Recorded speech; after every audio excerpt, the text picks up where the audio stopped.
All right. It is that time. It is that channel. It is Date Everything o'clock with your Hildy, the Date Everythinger. Victor's home, so you might see him in the background, playing some things, doing some gaming in some Pal World. Oh,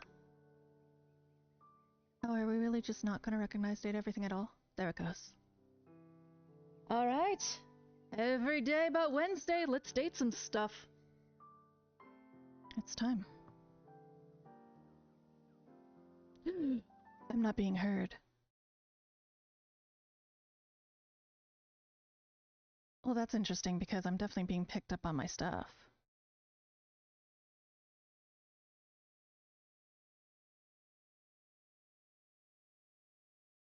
Is it a you problem, Victor? It is a you problem, because I have audio on my stream. Yeah, Victor was like, I'm not hearing your voice. Yeah. Don't interrupt my stream with your Victor problems.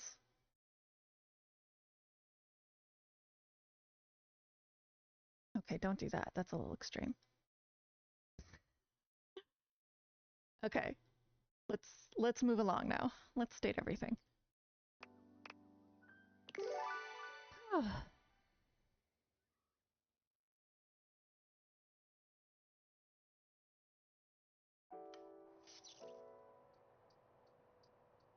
All right. Sunday. Oh yeah, that's right. I stopped because I was emotionally exhausted. was having a rough time. Did I talk to Willie today? See.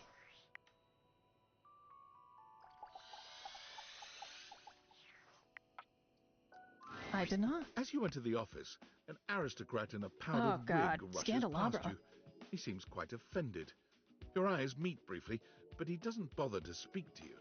An air of great offense permeates his being. Willie has her arms folded across her chest, tension evident in both her posture and her expression. No, I do not dare tell Willie that this is a lover spat. Not even the slightest bit. Oh, I'll tell you what happened. Willie will end me. And I do not wish to be ended by anyone or anything. Do you know that creep had the nerve to tell me that he knows everything that happens in this house? All the best job opportunities. All the best ways to ace an interview. And that he'd share it with me for the price of a single kiss? Don't be so desperate, Scandelabra. It's not a good look. And then, when I told him he was out of his goddamn mind, he said, well then, at least dinner. You are pretty cute though, Willie. Come now, my dear. You cannot have something for nothing, you know. You are being gross though, Scandelabra. I hope you slapped him. I sure did. Good job, Willie. For some reason, he didn't like it. He got his wicks in a twist after that and left. I didn't even get any leads out of him before he tried to pull that vile shit on me. So now I wasted my time and my hand kind of hurts. He's just like brooding in the background as if like he's not here. You still check something off of your to-do list. That's progress, right? I mean, in the most bare minimum technical sense, sure. Listen, beggars can't be choosers, okay? I'm not really going for technically complete. I need to actually be employed? Yeah, I know, Willie. God, whatever. Look. I'm tired of being the one doing all the work. You trained our replacement. The whole point of you being here was to help me fix this. I did not have a choice in this matter. So go on. Your turn now. My turn to do what? Accost other objects in the house and hope that they do something? You contribute something to this employment journey. Ugh. What if we just had a spa day? A spa day? With what money? I don't know. Monique could lend us a couple of dollars. We can just run the shower and stick our heads in the steam for a bit. What? To be fair, she is a black woman. That is not what she wants to do. Especially not with a flat top like that. I have some cucumber in the kitchen. Some drinks in the fridge. Well, it does sound kind of relaxing. And sweet, if a little cheap. Hell, why not? Yay! Let's have a budget spa day. Let's do it! Willie is reluctant at first, but she allows you to give her a facial of sorts with the skincare products you find around your bathroom. She does complain a bit. As you lay your clumsily sliced cucumber over her eyes, however, you finally see her starting to relax. She smiles in a way you've not seen before, and for a moment, you wonder if perhaps she might be finally letting go. Just for a little while. Well, I gotta hand it to you. It wasn't the best treatment I've ever had, but hanging out with you wasn't bad. I'm still not employed, but I do feel a little better. So thanks. Yeah! I'm glad you enjoyed it. I am being nice. I did. Oh, oops. I must have clicked something I didn't intend to click. I thought I said I'm glad you enjoyed it. Don't ruin the good vibes we just spent all that time cultivating. Maybe slowing down every now and again isn't such a bad idea. I'm sorry, I didn't mean to sass you, Willie. It was unintentional. I'm gonna take a nap and see if anything comes to me after that.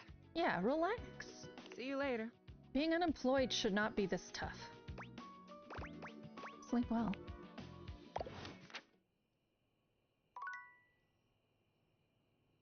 All right.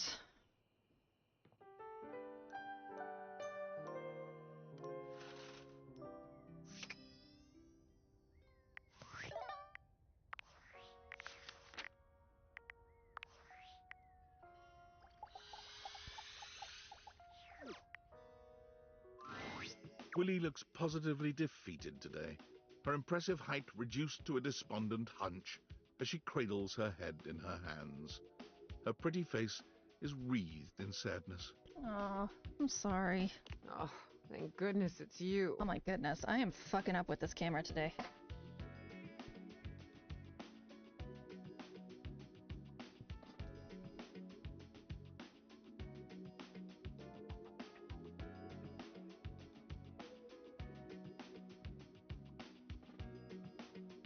Maybe a little more.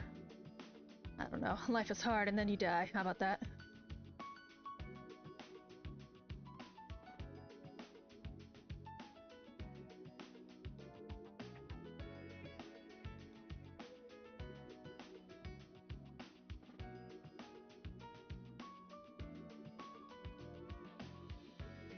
That's just how it's gonna have to look. She shakes her head, absorbed in her own worries once more. It's everywhere. There's really no beating this, is there? What's the point? What's the goddamn point? There isn't one. Capitalism is a myth. I'm really not.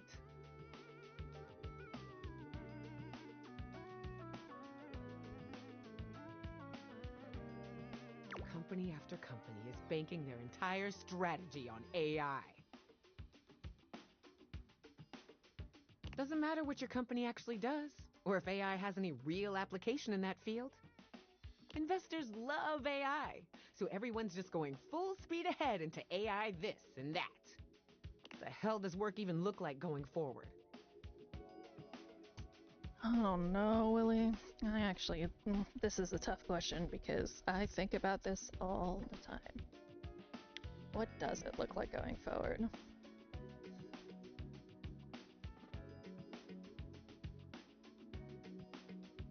Camera, why? Why? Why can't we be friends?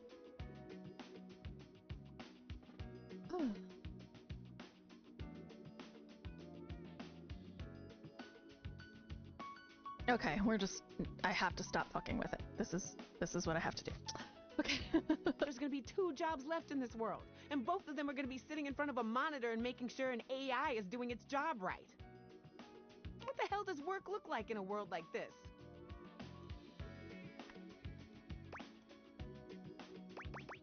We don't have to accept that. Don't we? I mean, it feels like we're the only ones who aren't. And?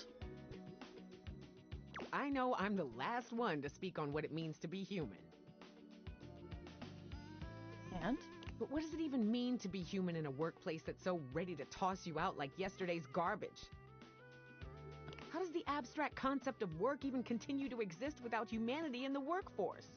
You know, this is an excellent question. If you're replaced by AI, what happens to me? Maybe redefine what it is to work? What do you mean? Maybe AI is the future, maybe not. If AI truly is inevitable, then maybe we redefine our relationship to work. But how? It's never been healthy or feasible to define our value by the work we do in a capitalist society.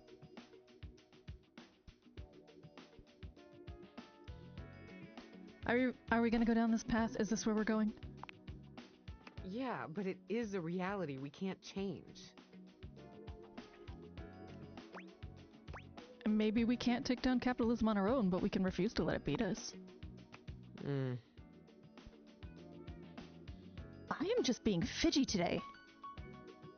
I just need to stop being fidgy. I am fidgy. Hear me roar. If this is a mistake these huge companies are insistent on making, then fine, but we're not going to let it kill our spirit, are we? I don't know, my spirit's pretty killed. Sooner or later, the massive amount of money these companies are hemorrhaging chasing the latest corporate fad will take its toll. That is true. They are investing a lot in something that is not ready yet. And before that happens, we fight for our rights. And make sure they don't go getting any ideas like that again? Yeah, we'll see if that actually happens. But yes, we try. Exactly, we can't control the future, but we can organize and ensure that future generations don't go through this kind of thing. We're doing a really good job of that right now. Really super duper good job of that right now. Like, A++ work here.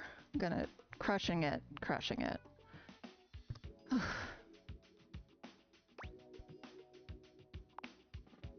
You make it sound so easy. It isn't. I know it isn't, but we have to try. Yeah. I'm embarrassed you had to see me like this. But I'm grateful you heard me out. I need to be alone for a little while. I don't really know what's next. That's fair. I just need some time. Alrighty. You let me know when you're ready. See you later.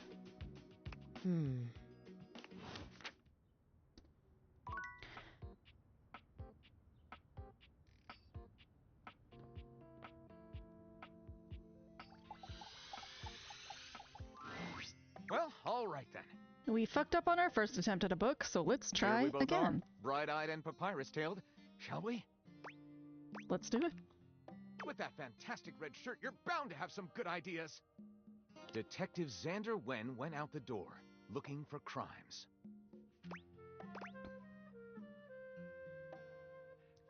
He didn't expect the first crime he ran into to be in the form of a blonde bombshell named Daphne Fatale. Daphne asked Detective Wen to help find her husband Cliff Fatale, who had gone missing.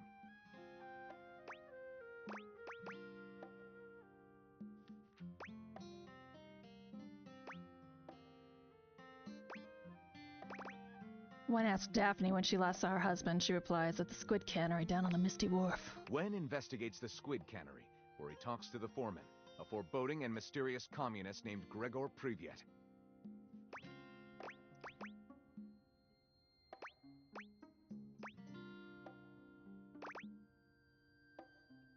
Gregor says Cliff has been missing ever since he told Jerzy Pozzoli he wouldn't pay protection money anymore.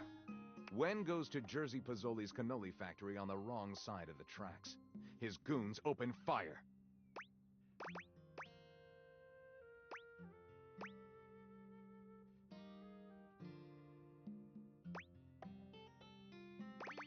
Detective Wen survives the onslaught, sneaks into Pozzoli's office looking for clues. What he finds shocks him to the core. There's a framed picture labeled Cliff Fatale and Jerzy Pozzoli, shaking hands.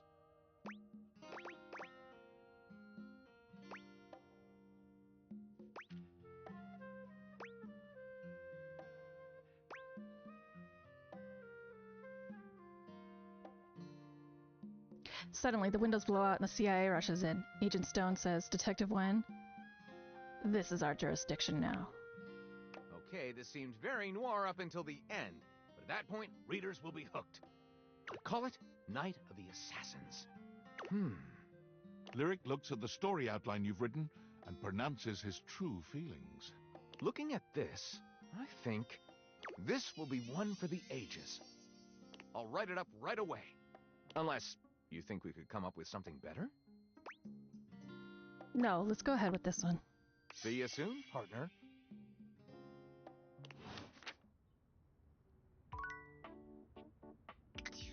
Let's see. Bedroom. Teddy is done. Amir. Let's do Amir. Amir's gaze lingers on your teeth for just a little too long before he smiles at you, spreading his arms wide in a grand and theatrical way. Ah, the broccoli situation has been resolved. You son of a bitch. Peace reigns among the bathroom. You're not even in the bathroom. Now we can get to the real reason why you have returned. Shoot. You are wanting my opinion on your outfit? What?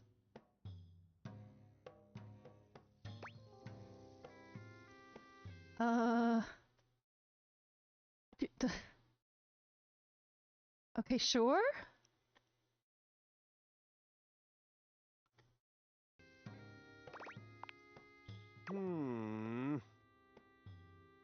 Zudbosh, hesitation is a bad shade. Now, let's see a 10. Alright, sorry. Amir inspects you from every angle, turning his head this way and that as he evaluates you. Well, the good news is that I don't think it is a complete failure. You are wearing a semi-translucent mirror coat. Perhaps with a few tweaks. Amir comes closer, his arms out and his hands grasping for you. Allow me to adjust. You hiking my tits up. I bet that's what he's doing. His hands are Getting all up in everywhere, there. though his touch is nothing but respectful. He makes all manner of small changes, pulling and pushing wherever he sees fit. Yep. Pulling up the titties. That's definitely what he's doing.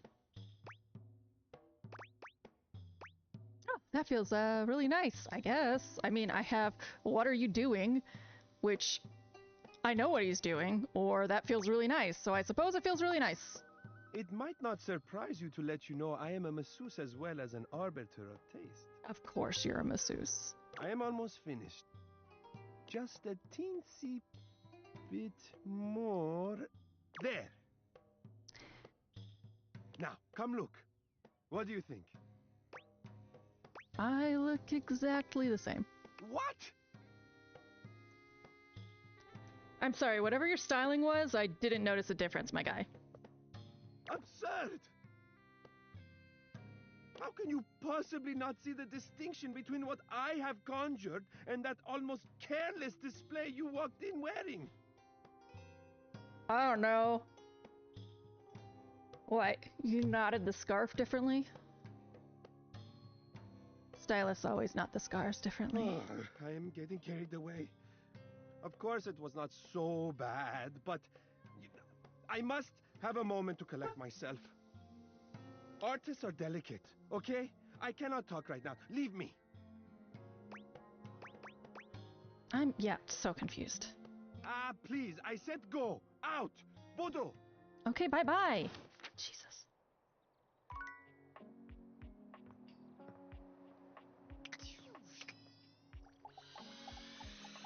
Start Mikey transaction. An armored warrior of some kind stands before you, a massive sack of loot slung over his shoulder. He greets you cheerfully, something about his smile and tone reminding you of your own customer service voice at work. Hey there! I'm Michael Transaction. But you can call me Mikey. Congratulations! Congratulations! I love it. Game show host. Game show host chic. Thanks for your purchase of the Date Everything Luxurious Edition. You're welcome. Enjoy my $7. Your purchase gives you exclusive access to new features never seen in the game before. What are the features? Exclusive access to the fantastic red shirt. Yes, I've been told that it's rather fantastic. Exclusive access to the art book. Exclusive access to the soundtrack. Exclusive access to phone backgrounds. Exclusive access to Lucinda Lavish. And most importantly, exclusive access to me and my store, baby! I'm looking forward to getting you to hate me. No likey. Mikey, no likey. Unlocking access to me means that you gain access to the Date Everything loot box! Oh no. Each day, you can pull me up to 5 times for my extreme bonus armor! Armor. Do I need armor in a dating sim? This armor is so powerful that it can raise your spec stats, meaning that you can blaze past huge portions of this game on your path to 100% completion! I would have started you earlier if your armor were actually useful, Mikey. Sounds great, I'm in! It is a blast, baby! You can pull from my common boots of true presence. They have a high chance of being pulled. Or you can pull from my epic gauntlets of stardom. They have a small chance of being pulled. Or you can pull from my legendary cuirass of unwavering magnetism. This extremely rare piece of cosmetics has a tiny chance of being pulled. But it does exist! Trust me, I'm regulated by several gaming boards. I'm looking forward to getting those. It costs a mere 8 brundles for each pull. And what the fuck is a brundle? Brundles are a special kind of currency that you have Exclusive access to. What do brundles look like? I don't know. But they taste amazing! Apparently they taste really good even though you've never seen. Do you go around just eating things you haven't seen? In order to get your hands on some brundles, you have to spend money.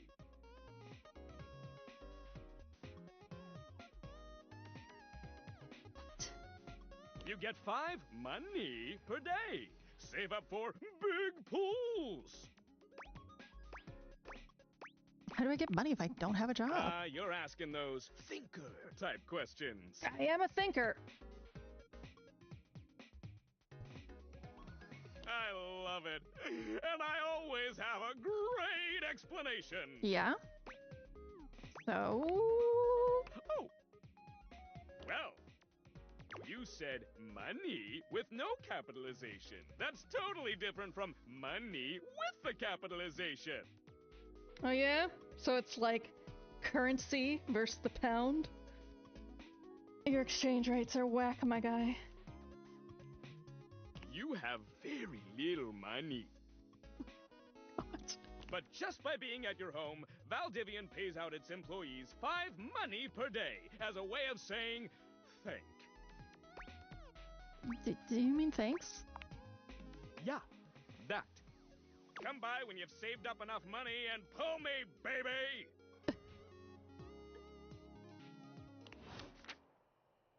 Okay. Saying thank. All right. Let's talk to Bev. Oh wait, no, I can't. I haven't been able to pitch going there yet to anybody. Fabrizio? Amore, buongiorno. I have been pacing the floor, imploring the gods for the moment when you would come to me again. This is very dramatic, Fabrizio. The sight of you still strikes breath from my lungs. I am suspended in the glow of your beauty. I bet you say that to everyone. Not at all. How could I express such passion more than once? To express it now has both exhausted and exhilarated me. You are the only one, amore. It is bringing my heart such a warm feeling to see you. I am so excited you have arrived in time for our date. Your weird, like, boob chest? Yeah. That I am! Wonderful, amore. Your excitement honors me. Oh, how lovely. I shall tell you all about it. I want you to be prepared for the sensory feast we will create together. First, my Zia Vetrina's restaurant for a perfect homemade meal in her garden. Her kitchen is heaven. Fresh bread, sharp lemons. She is the best cook in all of Italia. How are we getting to Italy, my guy? I cannot wait to see your experience of all these culinary sensations, amore. What scent will you love? Are Which we flavor role-playing? will be brand new to you? Which perhaps will make you cry or remember a lost love or a grief? Will your sense be the same as mine? Do you like good food, amore? Real Italian food? Obviously. Certo. Who could not love the food of love? I am Italian. After we have reveled in the pleasure of Zia Ventrina's cooking, you shall meet my dearest friend. Well, perhaps, except for you, amore. This is my scooter, Il Ragazzo Pazzo. Together, the three of us will take the most beautiful road in all of Italia. From Ventrina's right down to the sparkling ocean. We will wind through mountains and fog and dazzling sunset light, and we will park mere feet from the gently washing surf. Have you ever ridden a scooter, amore?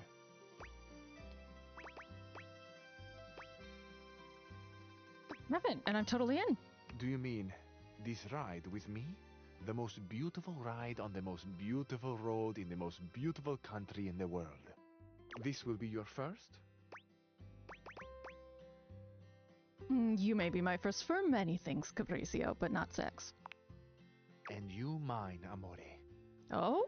It is without question that the first time I have beheld the beauty that so illuminates the world, in body and in spirit. You are so full of shit. On this beach, a very special beach, behind a little outcropping of sea rocks, is a tiny bar.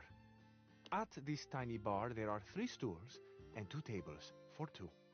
I have reserved one of them for us, amore, the one that bathes in the light of the setting sun and washes itself in a warm, salt breeze. To this table, our Paradiso, will be brought a bottle of the best limoncello you have ever tasted. Have you ever tried that sweet, tangy gift that is Italian limoncello? Yes. I've made it. From scratch. Delicious. La parola perfetta. I confess, amore, I am having a fantasy of you. I would like to dip just the tip of your finger into a tiny glass of liquid sunshine and catch the drop that fell from it on my tongue. Oh, Jesus. Let's do that. Ah, we will, amore. We will. So, with a humble flourish, I finish. That is the date. The romantic flight I propose to you. Yeah, so, passports, plane tickets, what, have you thought about this? It is an embodiment of my love. How I love. What I love. I love love. Truthfully. It is my great honor to offer my love to you. Tell me, amore, what do you think and feel about love?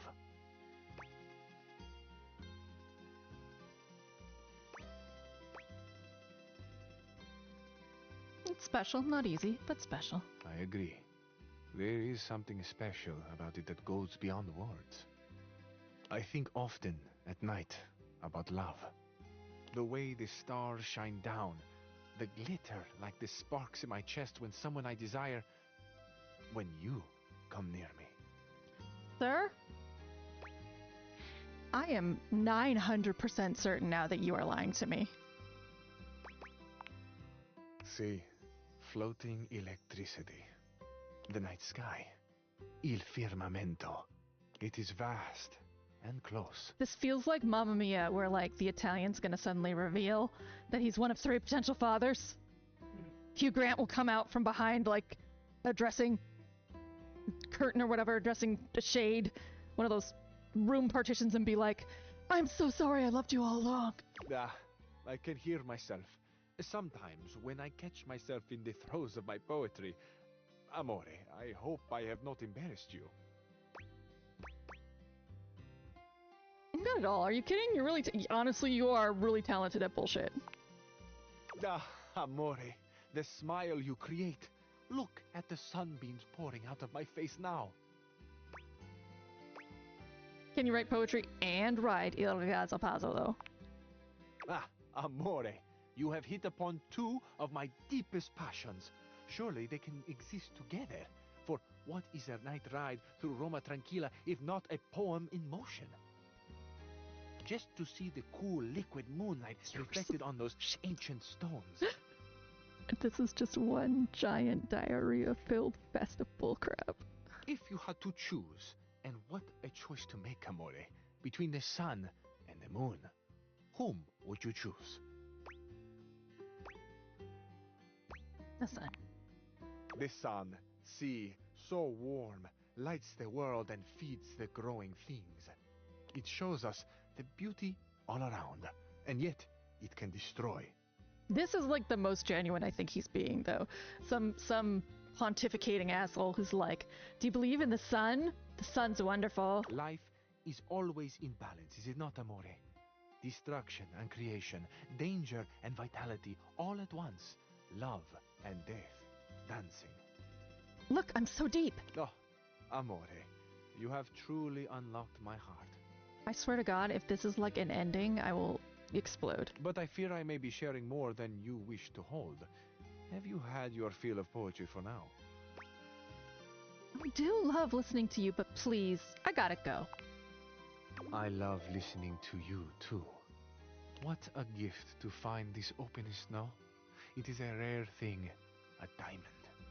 What luck for me, then, to find not only that the diamond, but the setting, too, is extraordinary. I trust I shall see you again soon, Amore.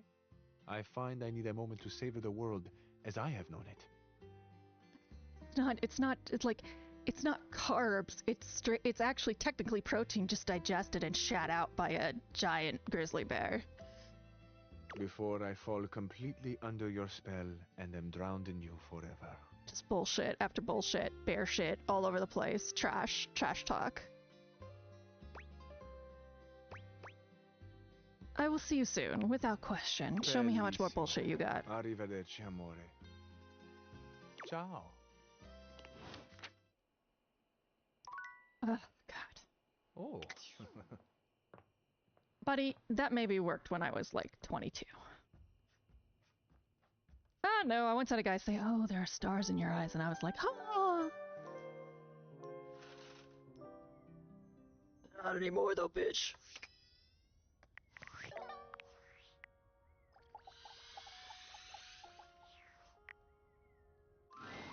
When you enter your office, Willie seems more clear-headed than when you'd last spoken.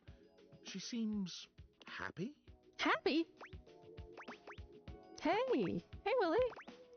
Oh, hey, there you are. I was just getting ready to ping you. It's like you read my mind. I still don't have a job yet, or a plan. Then why do you seem so happy? Well, I've been thinking. I mean, sure, you trained my replacement and we got fired. But maybe this was supposed to happen.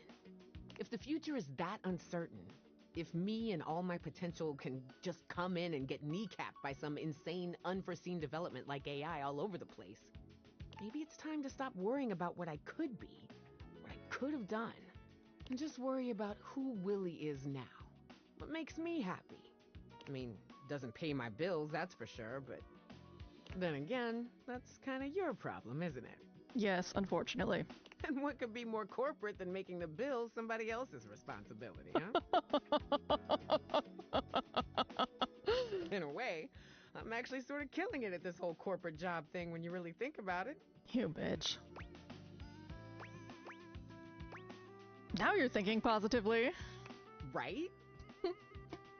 Yeah, you win, whatever. There's something else I need to say to you, and it's not gonna be easy. I was not the kindest to you. No. Maybe I was even unkind to you. No. I get that you didn't know you were training the AI that took our jobs. It could have happened to anyone. It just felt easier to be mad at you when I was really just mad at myself for once again doing nothing with my life. But you kept coming back and you kept backing me up. And that really means a lot. So maybe we're both unemployed. But being unemployed leaves you a lot of time to get back to the things that interest you. The things that really matter in life. Or the things that make you miserable. Willie looks Whatever. at you from beneath her long lashes, Oh. a coy smile playing on her lips. You and I make a good team, don't we? We're just so synergetic. Ooh, use those buzzwords, baby. I love you too. Don't make it weird. Don't make it weird. Look, this isn't some love confession, but I'm into you, all right? Frankly, I don't know how you ignored the sexual tension flying between us every time we spoke. Honestly, this is like the third dateable who said that, and I've been like, you were just mean. I did it because I'm a consummate professional, but I don't know how the hell you managed. It was, very hard? Oh, yeah. How hard was it? It was the greatest test of my professionalism in my entire career. Oh. Tell me more. Every time you spoke, I was expecting HR to burst in and discipline me. Oh, you are sick. You're just my type, aren't you? Only one way to find out. Willie looks at you with an entirely unprofessional gaze, her brown eyes radiating a very specific sort of intention. Well, I have nothing else on the agenda for today. What do you say we go touch base? I'm gonna touch your base like it's never been touched before, baby. You know just how to talk to an abstract representation of work, don't you? Yo, yeah, I do. Willie can't keep her hands off you. By the time the two of you are done, you have definitely ramped up your efforts on this project. But more than that, you have synergized. You haven't felt this on the same page with a team member, well, ever. Let's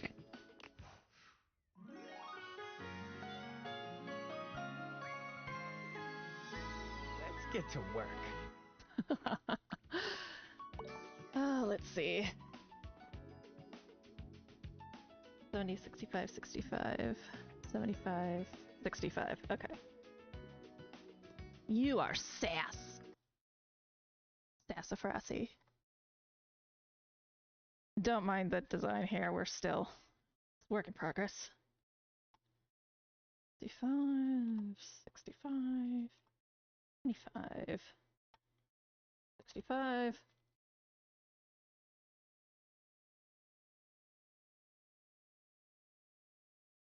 Oh, Bobby Pin is now available.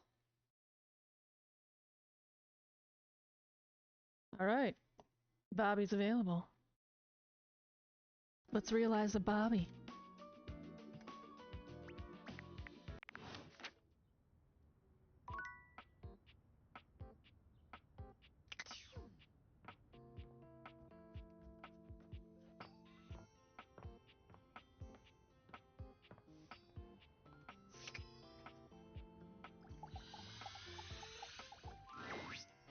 Hey, I've been hoping you might come by. I've been practicing this real dangerous trick, and my concentration's shot.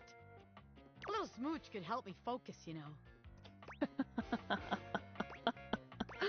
There you go. When your lips meet, that ultra-cool facade Bobby so carefully cultivated fades away immediately. They melt in your embrace, still smiling dreamily when you finally part. Woohoo! All right. Oh my god, Charlie, is that you? I thought that was gonna help, but I'm more distracted than ever now. We're just gonna have to get together later. All right, babe? Actually, I'm ready to realize you. Hang on. Seriously? Yep. Yeah, I have what it takes. Come on, Bobby. Time to make like a library book and check out. Shut up, Skylar. The spectral energy flows through your date theaters, and what was once merely a bobby pin becomes... Oh, hey! That's the first outfit that makes sense. As a pin, Bobby was quite excitable, but as a human, they seemed surprisingly contemplative. You expected some cheering and jumping, perhaps a yippee, but Bobby only raises their hands to their face, feeling its contours with quiet wonder. Is this really me now? I have a human body? Bobby's hands curl into fists, and they turn to you with a manic gleam in their eye. Just think of all the scams I could pull with these babies. Oh, God. Mistakes were made.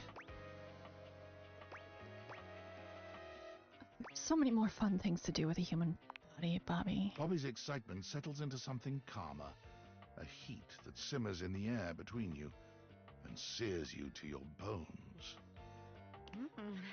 You're so right. I'm gonna crack you open like a safe, baby. I'm gonna break and enter on that ass. Oh my God. I'm gonna work on my crime-themed flirting.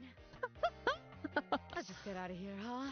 Yeah, sure. Bobby makes good on their promise to crack you open, putting their dexterous, newly human hands to good use indeed. When you're alone, all that smooth, quick talk falls by the wayside. Bobby shows you a depth of passion and intensity that you could never have imagined when you first met. They're loath to leave you in the morning, but excited about their future nonetheless. As they kiss you goodbye, you can't help but feel a sense of hope for their new life.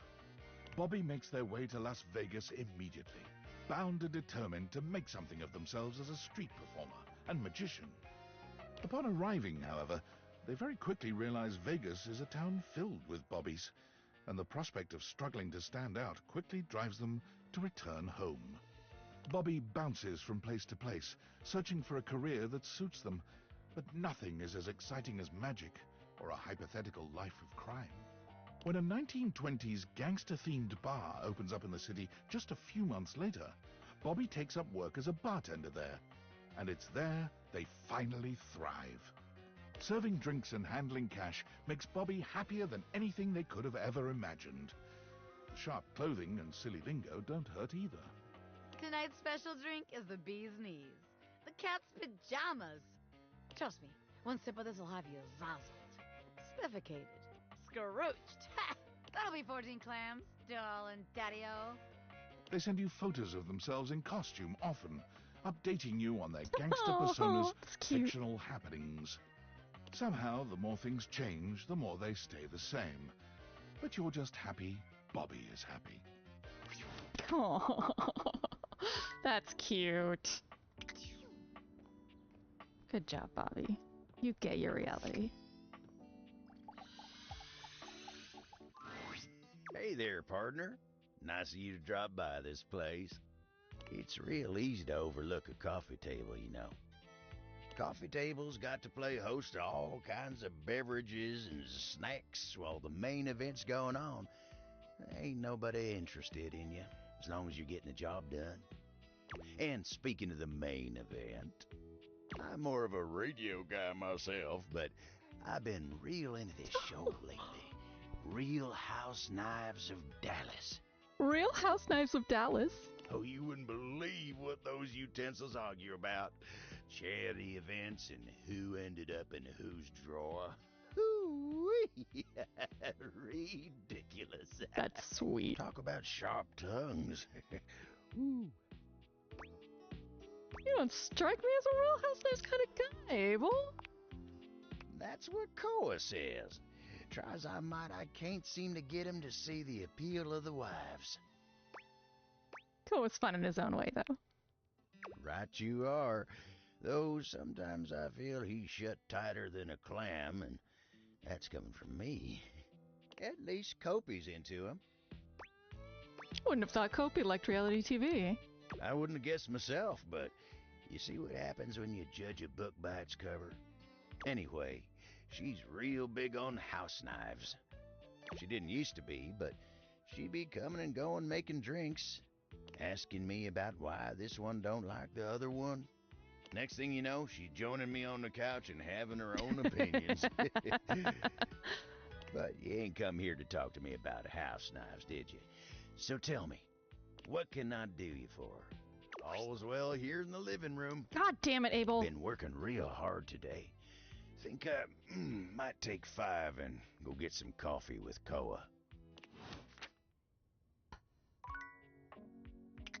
Guess I'll go talk to Kopi.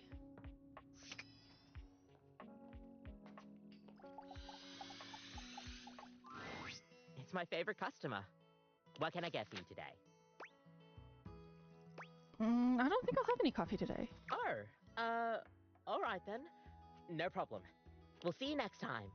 God damn it.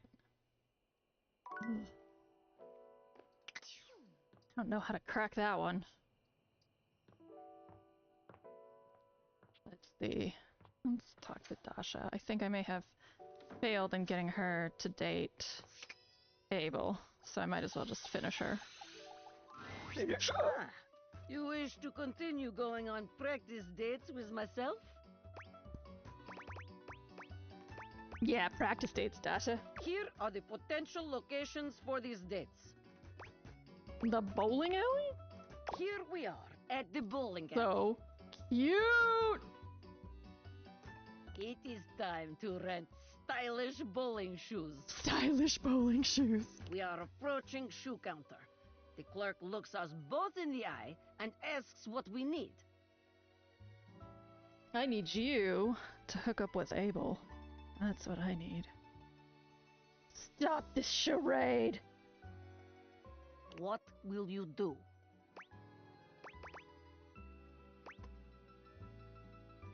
I nod at you, allowing you to go first. Yes, very good.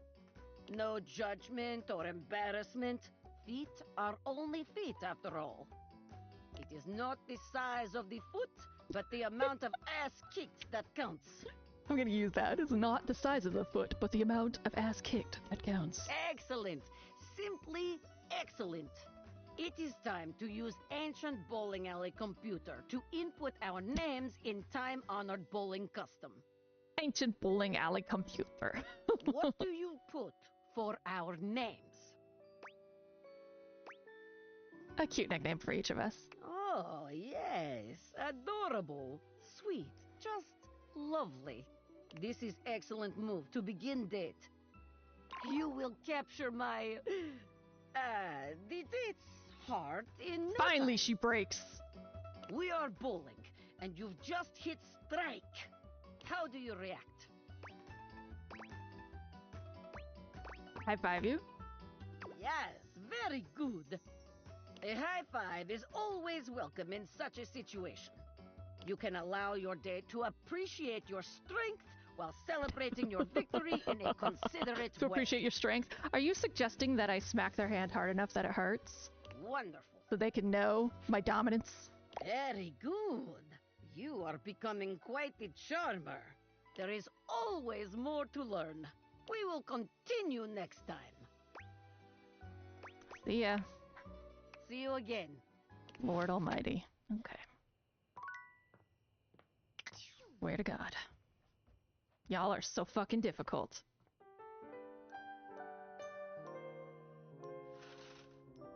Alright, Willie, time to become real.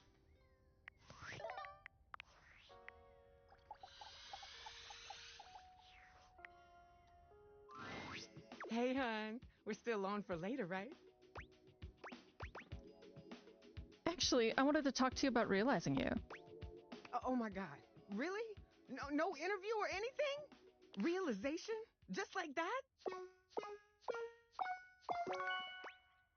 Yeah, I have what it takes. Come on, Willie. Let's find you something to do. The spectral energy flows through your Dateviators, and what was once merely an abstract representation of your work becomes... Oh my god, that outfit is so cute. Oh, hell yeah! Oh my god. Willie is just as tall and statuesque as she's always been, but the benefit of a real body makes her physical presence all the more captivating. She may have once been your state of employment, but she might as well have been a runway model.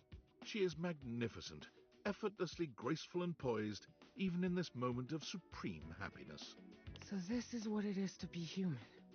Feels like I finally achieved something. Like I belong now. Let me show you just how much you belong. Willie's intense gaze narrows in on you, and while she remains calm and collected, it's as if the temperature of the room has risen about 10 degrees. You know, I think you and I are long overdue for a little meeting. And no, this cannot be an email. You might have thought you and Willie were vibing before, but her humanity enables you to reach new heights of synchronicity.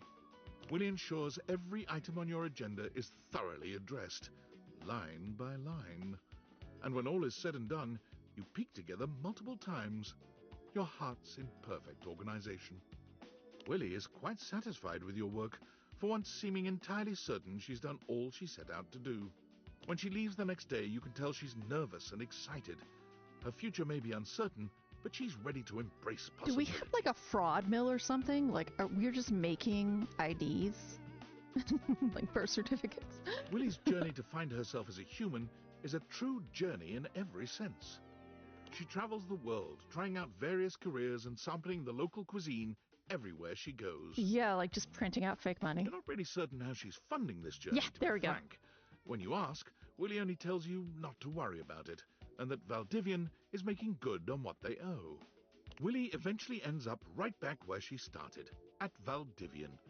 She's hired as a high-level consultant to repair the extensive damage caused by handing over policy decisions to Val 9000.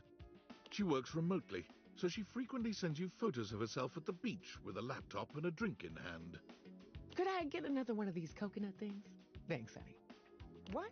I'm obviously not talking to you, Milton. God. Just get that report to me by EOD Monday. I'd hate to have to escalate this. She may have taken her time getting there, but you're happy to see just how fulfilled Willie is, now that she's truly found her place in life. Yay. Alright, that makes... How many people realized? You don't have that statistic there, do you? 8. Okay. Can't do Skylar. River's on hold. We need to do stuff. Sinclair, Willie, Diana, Damon. Hirohime, we don't even know yet. Bobby Pin, we're not going to do Keith, Holly, and Lucinda Lavish. Okay. Yeah. Gotta go. Finish dating people. Finish dating more people. Get more stats.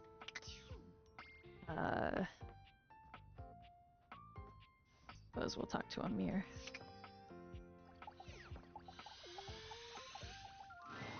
Amir, for once, doesn't lavish you with compliments when he sees you approach. He simply sighs, his expression as heavy as his mood. Oh, buddy. Big sigh. What's wrong? Nothing. It doesn't sound like nothing. All right, you have caught me. It is not nothing. Very clever, Azizam. I am afraid I am not in the best of spirits. I'm all ears. I do not know. It is just... Things have been so slow around the house today. You want more drama?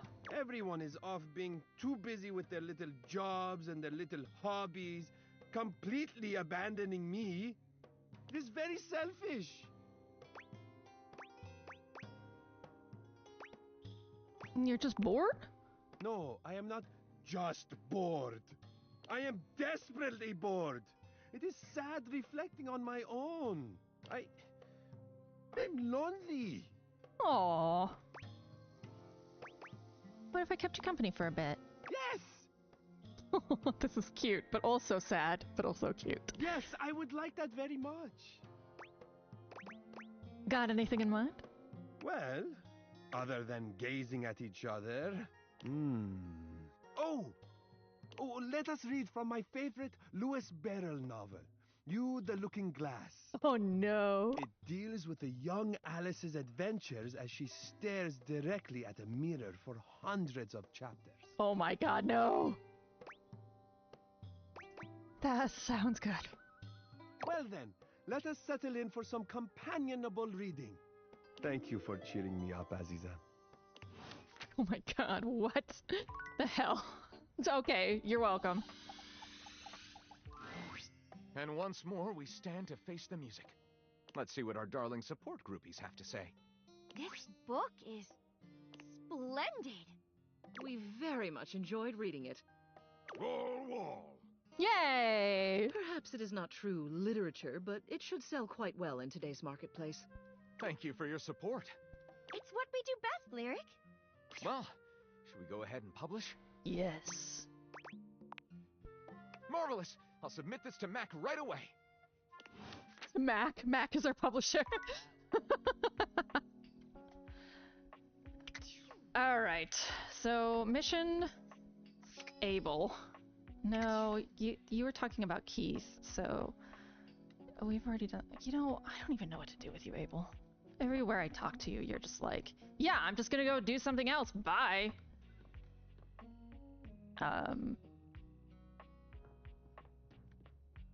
So I guess I'll talk to Caprizio.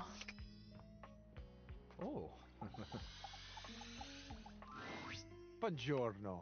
Buongiorno. It is so wonderful to see you again. Tell me, come stai? How are you? I'm talking to you, so I'm wonderful. Eccellente.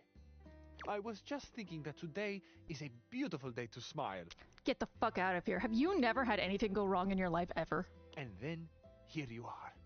I cannot help but smile to see you. I am truly aligned with the will of the gods, it seems. Jesus. The thing is, I know actual Italian people who talk like this. I was hoping to learn a little more about you. Now, so the thermostat is actually, I think, air that blows out of the vents. I haven't been able to find it yet. Oh, is that right?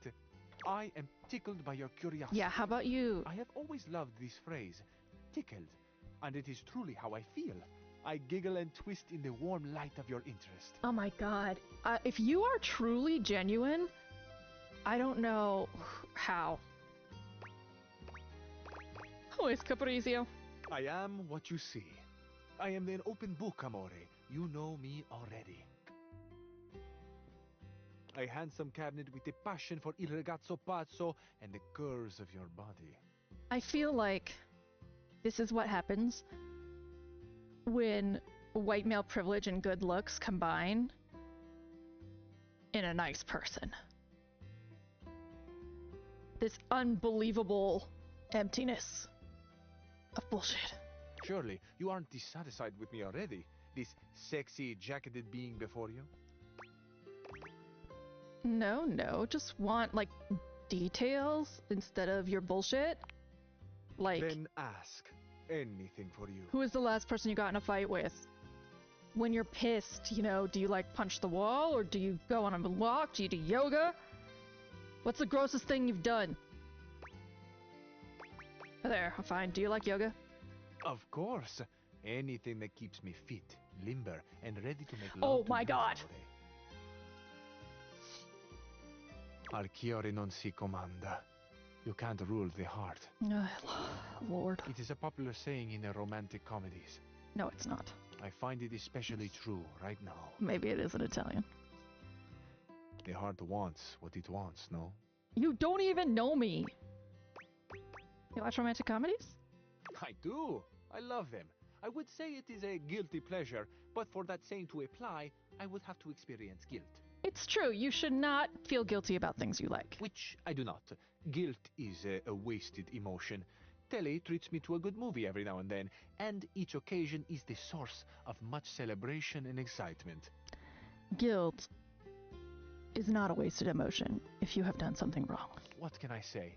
I am a piccolo sciocco for love, in all its expressions. I'm a little sucker. I can truly say that I have not been this happy since, well, long ago. Oh, my love, my first love, she broke up with me, I left her. If you are ready to talk about it, then I am eager to listen. Ah, amore. Your kindness itself. Thank you. Years ago, I lived with someone. I grew quite close to them. The days we shared seemed to last forever. It was idyllic. I have gotten this photo from someone else, Fabrizio. They took loving care of me, and in return I kept things organized. I expressed my love for them by creating a space that pleased, where the good feelings grew like flowers in the sun. It is difficult to say, but this was my first love. A true love. I was happy for a long time living in this Arcadia. But then... But, as we all know, change is the only constant. Even the most perfect flower will eventually fade and wither. Mm-hmm. That's how you get me. Bitter. Bitter perennial. It still burns in my heart to think they might not have known the depth of my love. Given a chance, would I have done things differently? Would I have been braver and told them? Would I have let them go at all? I truly do not know. You should have opened yourself fully.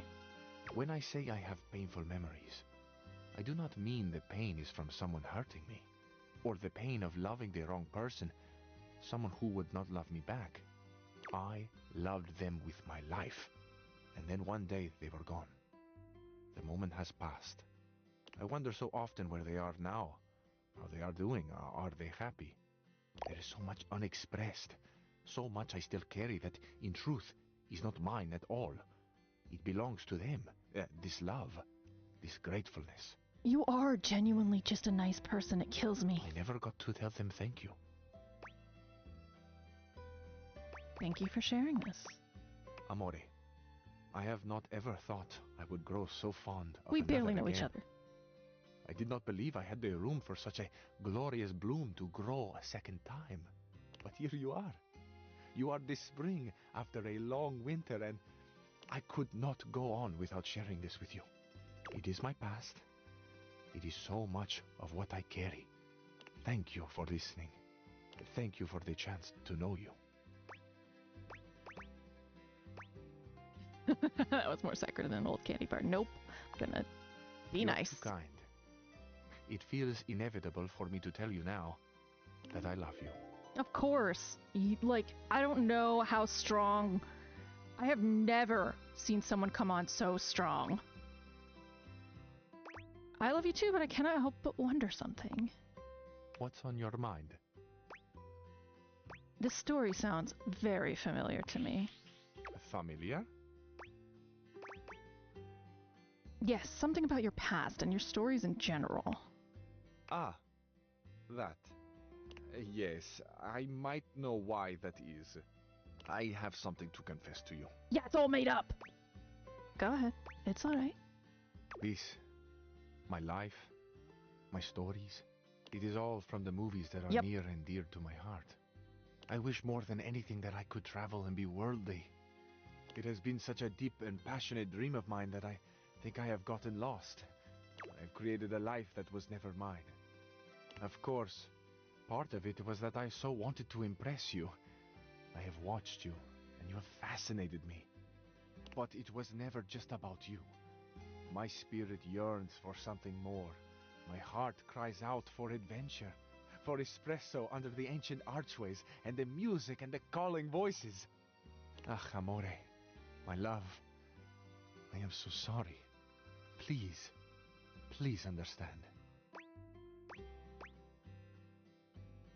I do understand, but honestly, you legitimately just think the sun is nice and is loving. You know, that's you're a good person, even if you're fake as hell.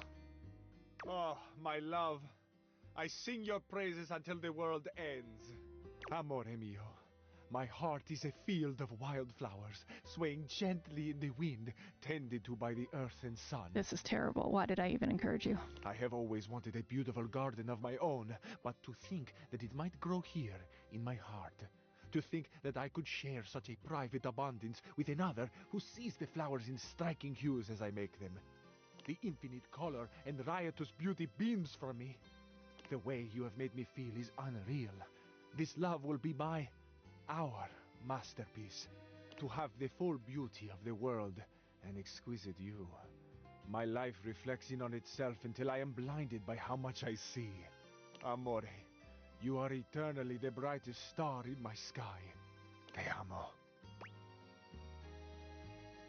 Yeah, why not? I have to finish a bottle of fucking wine after that. I will never love anyone the way I love you, Amore. That is not true. You're gonna become real and deuce out. And I'm gonna be happy for you, because you gotta go live life, man.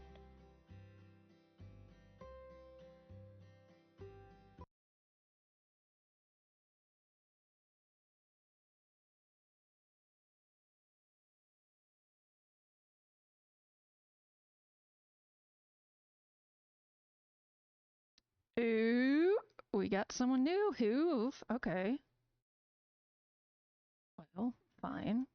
Haven't done Hoove's story at all. Whatever. Okay.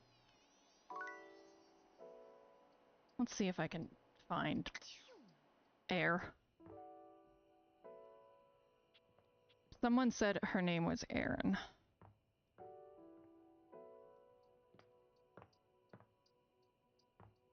Winifred, the water heater said it.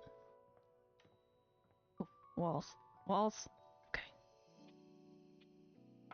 So theoretically, she should be like a little white poof from the vents.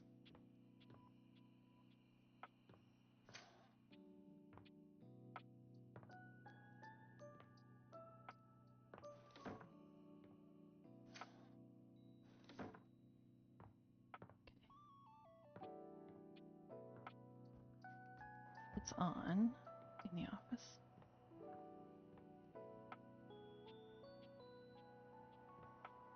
Yeah, because I saw her once. I just didn't scan her in enough time. There she is. Let's get her!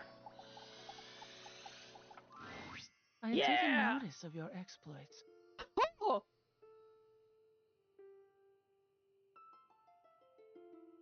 I've never seen her talk.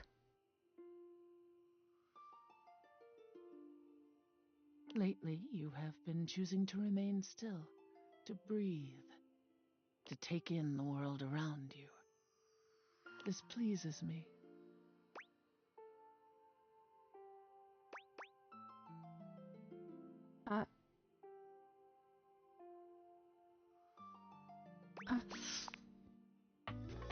I don't even know what to say. I've like actually seen clips of her. And she doesn't talk in those clips. She's just like ... breathing. You fall silent, choosing not to waste your breath, and Aaron too falls silent.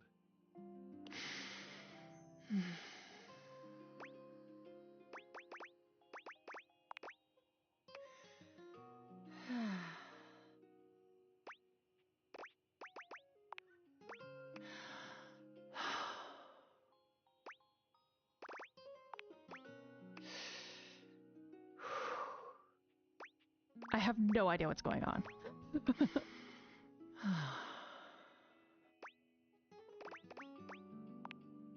You could almost swear you can see the conflict within Erin. She evaluates you in the silence, each of you unyielding. Could this be it? The culmination of whatever has been building between the two of you?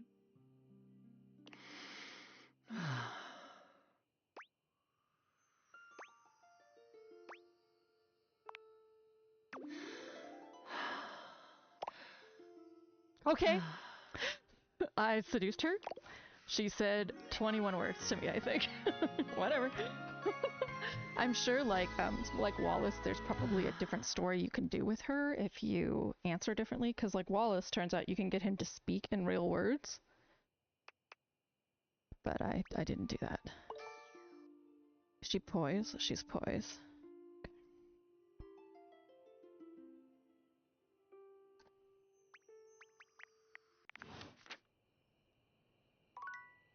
All right. Now we have all 70s except for Sass. We're very, very, very balanced.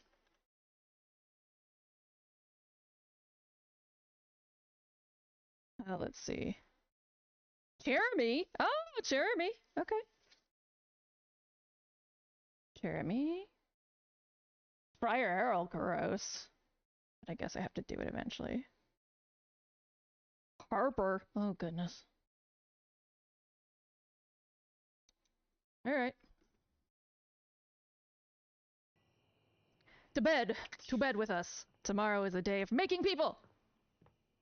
Making people. Making people. Ah. With magic glasses. And a date. We'll have some fun and celebrate. It's time for their lives to begin. That's the best I got.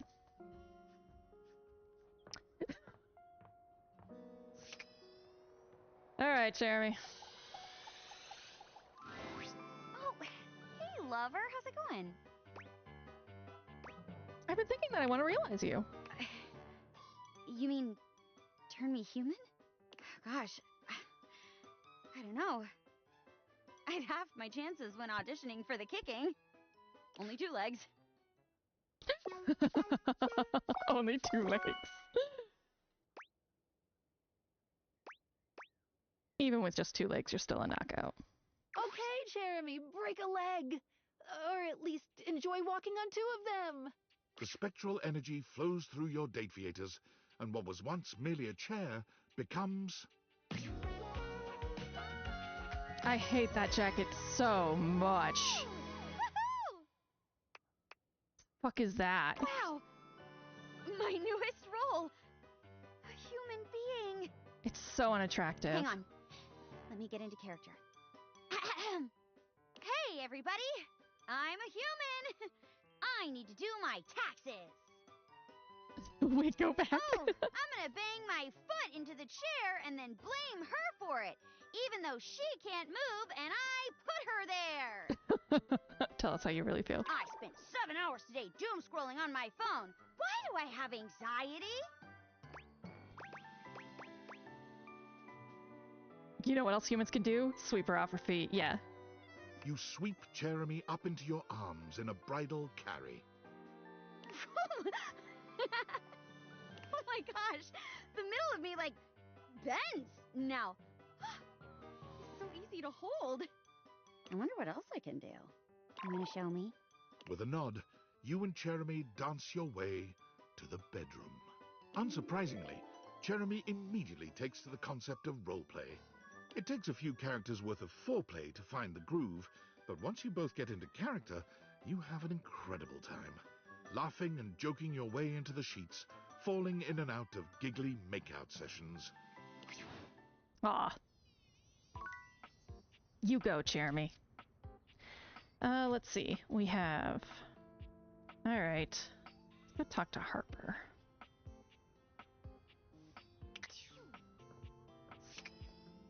Unless... Do I have an ending with Harper?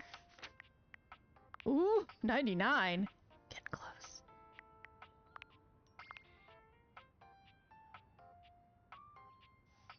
Harper. Oh, I do have an ending with Harper. Okay. I'm sorry, world. I have to put this evil into it. It's gonna be okay, I think.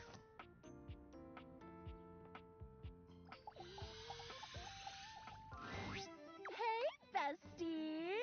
You get that tattoo yet? No. I can do better than a tattoo. I'm gonna realize you. Me? I could leave this place? Girl, you need it. A lot of therapy. A lot of therapy. Dirk won't be the only one with a new start. Don't poke me! The spectral energy flows through your Dateviators, and what was once merely a laundry hamper becomes... That's cute. Also, she looks like the girl you like see in the bar and you're like, you're hot. Wait a second, you're also not safe. Oh my god. I thought I'd feel complete, but I feel so empty. Yep, go get your ass some therapy. She wraps her arms around her newly human body. It's just me. And there's nowhere for anyone to go. Now that you're human, you're gonna have to learn to fill that void on your own. Harper sets off on a journey to fill that void within her, but nothing seems to be quite right. She travels across the world, taking part in a variety of experiences that she hopes will grant her enlightenment.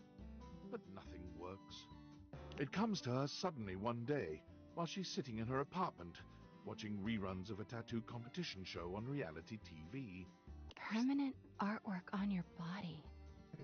Permanent. After a long and fraught period of tattoo apprenticeship, Harper opens up a tattoo shop called Commitment by Harper. Opinions are split as to how good her tattoos actually are, but one thing everyone can agree upon: they're certainly permanent. 10 realized datables? Oh, that's spiffy. Am I gonna get a reward? So cool. Yeah, I'm gonna go. You okay there, Skylar? Feeling a little stressed. This gourd. Hey, I have a favor to ask of you. No. But first, before I ask, let me remind you of just how much you love me and how good of a friend I've been to you. Oh, you must want a huge favor. Not huge, though if it works out, it will be extremely cool. I can't believe it took me this long to think of trying this. Okay, I was watching Hirohime the other day. You know, the Grand Slam Crusaders arc. God, it's so good. Oh my god, it is JoJo and Sailor Moon had a baby. Stardust Crusaders. The 3rd season. If this existed, I would never stop watching it. It's not touching Nylon is Unbreakable or Golden Spin. Diamond is Unbreakable is the best. Well, you're not wrong. They're all amazing. That's cinema, baby. Well, You yeah, know, Bali Tendency especially. doesn't get the respect it deserves. You Wait, are correct. Wait, I'm getting sidetracked. Bali Tendency okay, is okay. underrated. So, I'm sitting there watching Hirohime, and suddenly it hits me. What if you had a Hirohime figure? Would your little date beaters bring her to life? Probably. Probably. Well, we can do better than probably. Keep an eye out for the mail today. I've sent you a little gift. Since you are the one so blessed with these ridic glasses, it is your duty as my BFF to bring Hirohime to life. The world needs Hirohime. Sailor Moon JoJo! This might, though, be the weebiest thing you've ever done. I know, and I have done some truly weeby things. This will be the coolest thing that's ever happened to either of us. So, make sure you keep an eye out for her. She has a tendency to just appear and be— Oh, I'm way too excited. I need to calm down. I'm gonna go take a walk. Tell me how it goes. Okay, bye!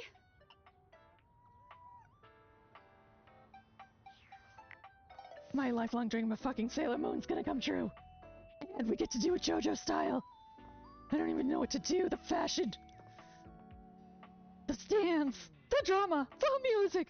Show me the mail. Show me Hirohime. Is she here? Is she here? Is she here? She said she has a...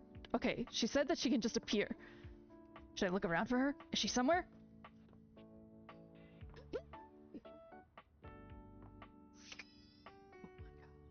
Look, she even has an angry tennis ball Lunapede. Oh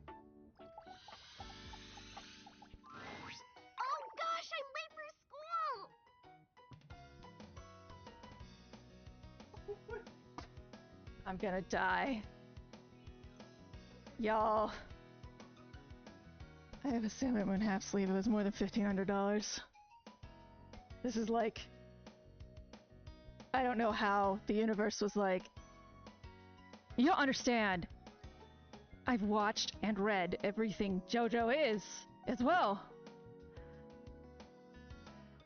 There's literally no 2 anime I care about more in the entire universe. In fact, there's probably... No, they're probably my 2 top fandoms. No, maybe top 5. Persona's way up there. They're there. And now... together, talking to me. is what I would say if I were your typical anime schoolgirl protagonist. But that's not who I am. My name is Hirohime, a college freshman entering Heart Ace Academy, the center of all things tennis. Oh my god, and we're also gonna do, what's it called? Prince? Oh, fuck. Prince of Tennis? We're gonna do Prince of Tennis too. Oh my god. Or Utena. It could go either way from here. Hiya!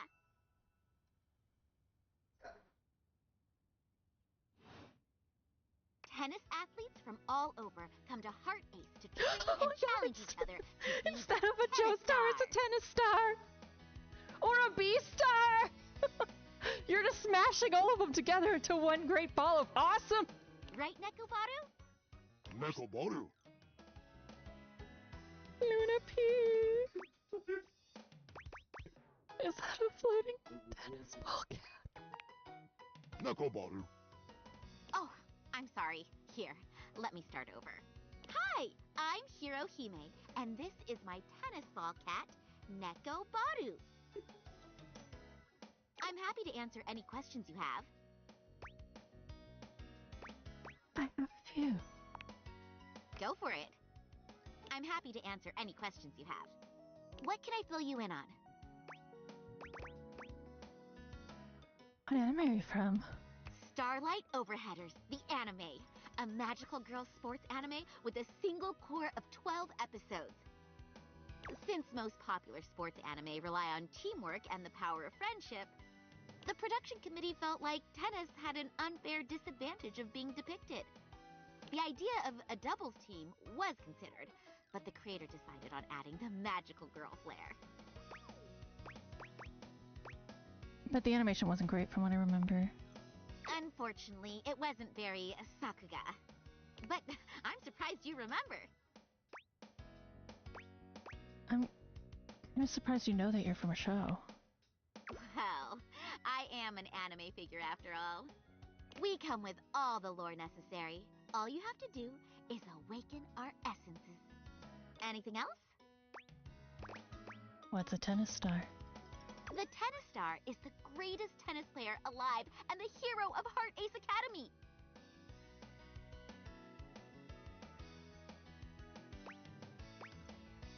What's the Heart Ace Academy? The greatest tennis training school in the world. It produces the greatest players and crime fights. Sounds busy. You have to be if you want to be a symbol of peace and inspiration to future tennis players. That's why I have to keep training. Are you good at fighting crime? Try something funny and find out. Just kidding. Or am I? Anyway, the previous tennis star mysteriously disappeared, so everyone has been training for their spot. It is B-Star! It's fucking B-Stars! They were like, not only are we gonna do JoJo and Sailor Moon, but you know that thing? That thing about the wolf in love with the bunny? Let's just throw that on top! But they won't beat me. I hope these are helping. Nekobaru? Yup, Nekobaru. Nekobaru. Nekobaru! Nekobaru. Never mind. Okay. Nekobaru. Nekobaru. I have a feeling I've got no choice. You're super good at feeling things. Battle Court activate! No, no! Battle Court? Battle Court! Hope you're ready! Does this racket get in my hand? Galaxy Arts Starlight Smash! Oh my god!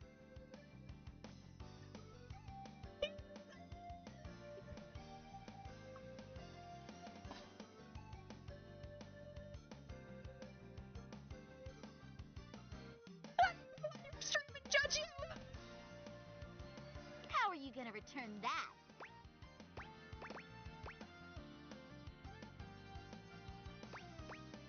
Run towards it with a backhand. Maybe if you had enough practice, but you forgot the most important thing in tennis. Your footing! The starlight smash cracks through the air and strikes her foe in the torso! And that's my point! Almost had you. Not even close. You got a shape up, partner. But I guess we can call it here for today. I'm gonna go run laps around the house. Catch you around, Kay? Oh, and don't forget your cooldown stretches. I won't. You'll rue the day you ever faced me. Maybe. Sayonara! Come on, Nekobaru. Nekobaru. Nekobaru.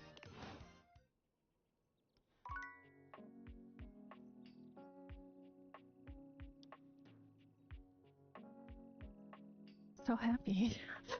I don't know what to do. Nothing can live up to that ever. It's like when my favorite J-pop band was hired to do the Japanese soundtrack for The Lion King.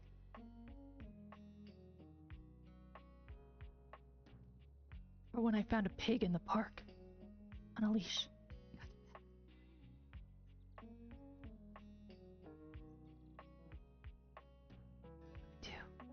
How can I move forward from this? Sam, you've ruined my life.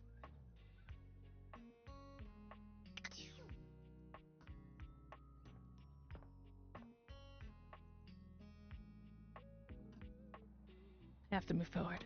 I must date the objects. Somehow. Somehow there must be love after this.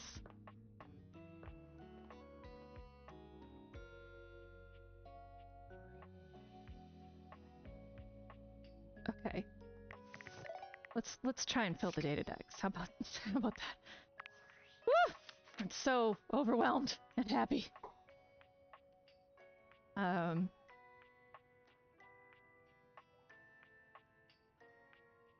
Okay. Oh, alright. I know that is the game logo. I know that one. That takes so long. We're not doing that now. So this one. Who the fuck are you?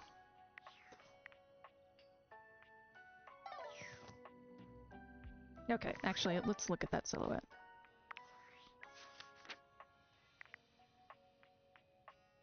Um, 94, which means she's strictly in the metafiction category. So like down here are all the concepts and shit.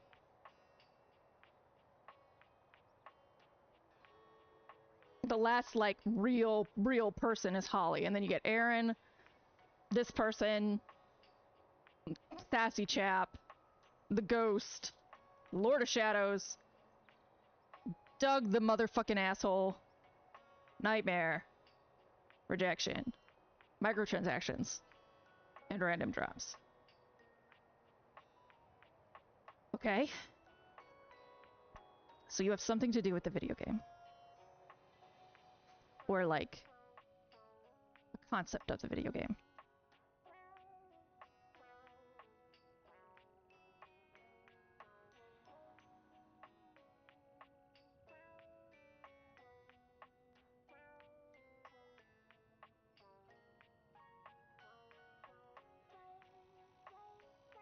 Well, just gotta start scanning shit. Well, that's gonna be Phoenicia. She has something to do with the game. Okay. I don't want to call Reggie, Phoenicia, or Skylar, so I can't just scan the phone. Scanning the data decks doesn't work. How about scanning rumors? Oh, JK. Okay. I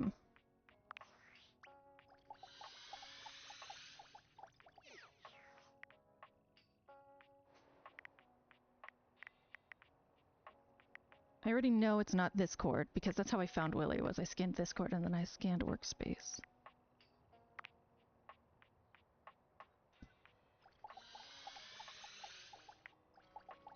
Oh! Hello! Oh, I actually knew about this character. I didn't realize it was her. Hello! Are you Uwu? Hello? Hello! It's me! Oh my god, you're Uwu. Yeah! What's up? I'm Textbox-chan. from an unbelievable high to an unbelievable low, this whiplash. A stranger that appears to be cuteness personified jump kicks into your view, striking a pose so adorable, it makes you just a little dizzy. Yo, it's the text box made into an anime lady! Yep. Gee, those date theaters really can transform anything. Wait, we should use it on the sun! No, we should not. Think that would work? The beam thing doesn't go out the windows. Oh, that's okay. It'll happen someday. Wink, wink. Yeah, Nekoboru just means cat ball. Maybe DLC or something. Even though UI is on the surface, the ideas being conveyed are anything but. Makes sense. Look, I know you've been staring at me this whole time, which is the point. But remember, my advice is to listen to what I have to say, not just admire my pretty colors. I can't take you seriously when you're using these emoji. You got it, Textbox-chan. Yay! How are your dates going, by the way? I hope I've been helpful so far. You've been super helpful. You're super welcome. Just know that you can count on me in your romantic quests. This is it's hurting me on the inside. Now, I'll leave you to it. Come talk to me again after you've awakened 16 dateables. And just put on those specs and tap that phantom word box you've never questioned before. I've already done that. Well, then come back later. I can't have you see all my content in one go. A UI still has to leave something to the imagination. TTYL! Boing, boing, boing, boing, boing! Dear Lord.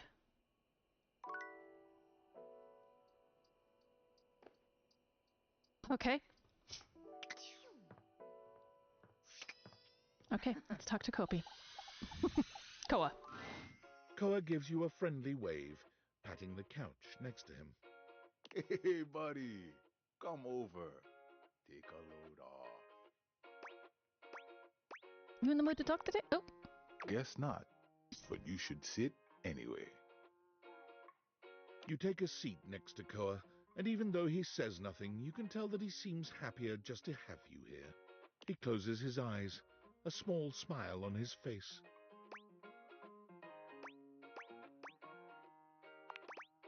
Neither of you says anything. Somehow, the longer the silence stretches on, the more comfortable things feel. Physically, you're on your couch, but mentally, you're at a Hawaiian beach, listening to the waves lap against the shore. Koa is practically radiating comfortable satisfaction, and the happier he is, the happier you find yourself in turn. Beautiful. Just beautiful. Thanks for sharing the vibes today, buddy. Now, before you go, or I fall asleep, I got something for you. Nekoboru! And a Keyblade?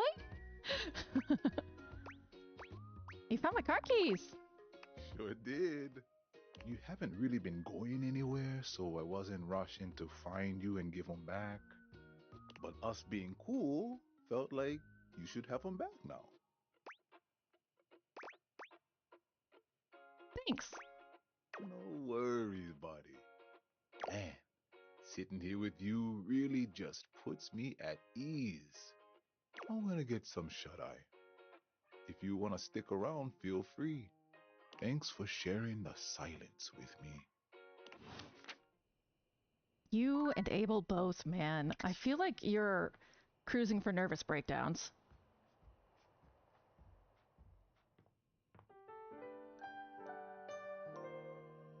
Oh my god, can't wait to talk to Hirohime. Good morning. The best.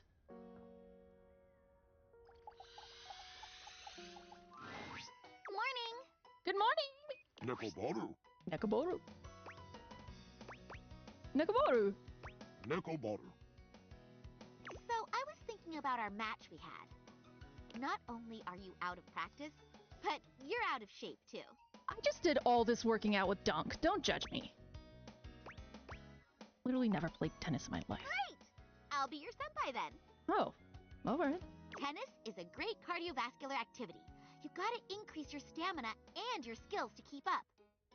So, let's start with a warm-up exercise.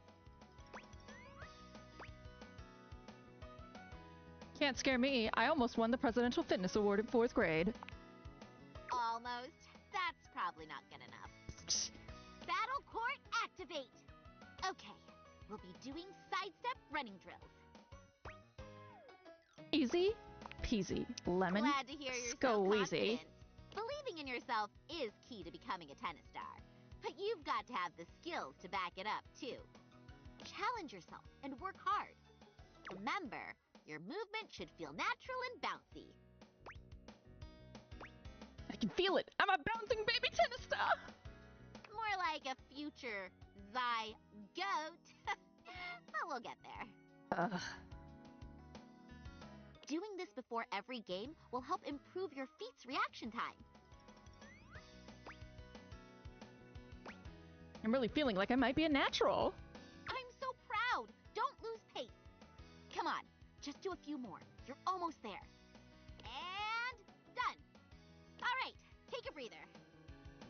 Nekoboru. Nekoboru. It's for the water, Nekoboru. Nekoboru. All right, let's do some stretches. 1, 2, 1, 2. Great job. But now, faster than you could have imagined. It's game time. So what do we do first? Adjust footing. Right. Assume the ready position. Okay, here we go. Galaxy Arts 5% Starlight Smash! 5%. Approaching forehand shot. Well done. Time for me to announce my next attack. Galaxy Arts, take the advantage now shot!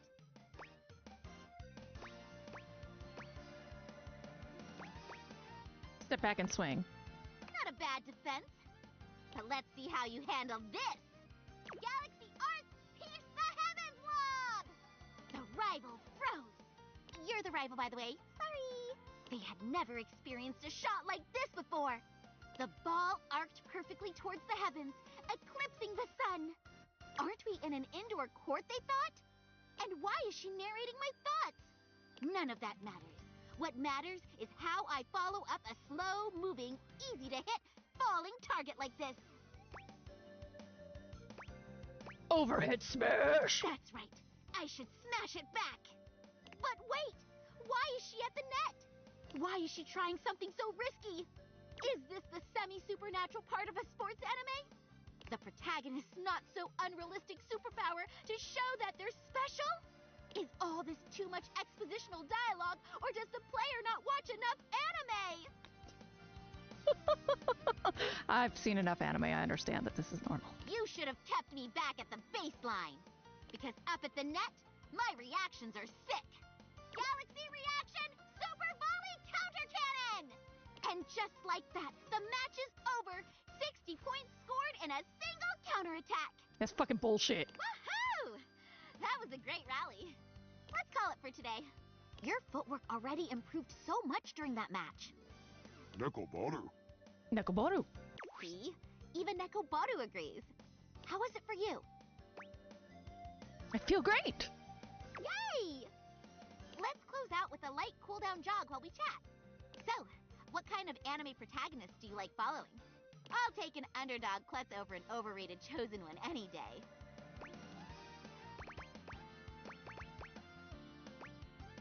The ball of sunshine with big dreams. Yes, my fave.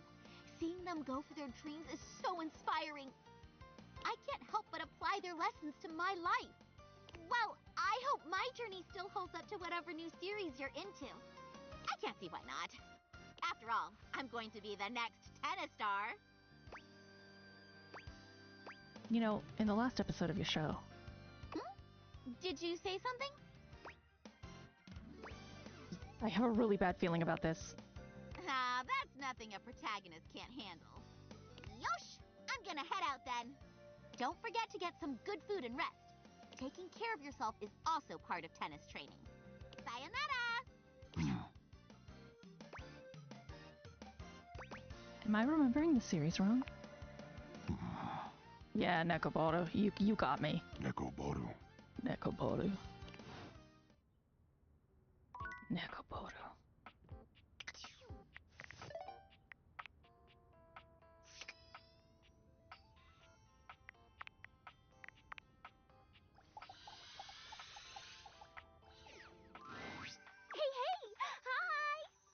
Oh, so you've met 14 dateables? 16. You said 16. I thought you wanted me to find 16. Oh. The harem continues to grow.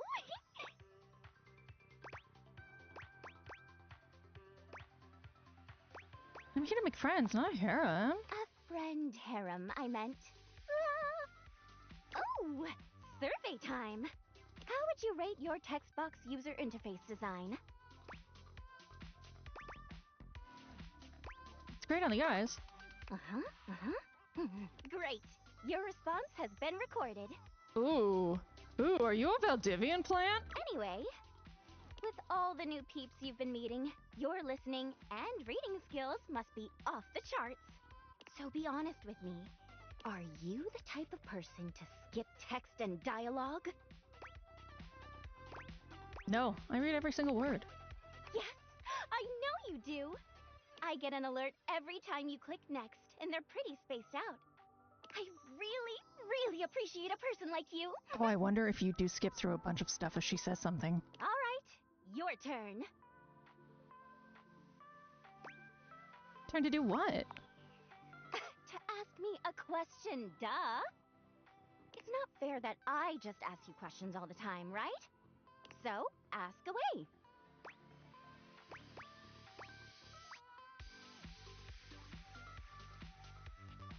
What's the most not safe for work thing you've had to convert into text? That's a great question.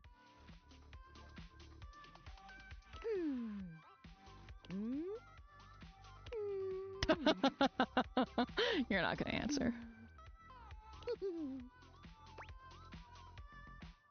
Are you gonna answer me? Chatting time is over. Come back after you've awakened 41 dateables. I've already done that. Oh, well then come back later. Give me a chance to take a breather. I'm not used to actually speaking from the heart, and not through the others. See ya! Lord.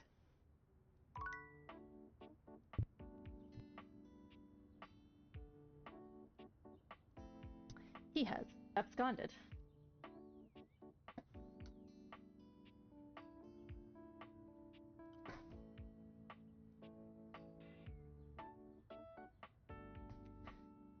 Okay. Next.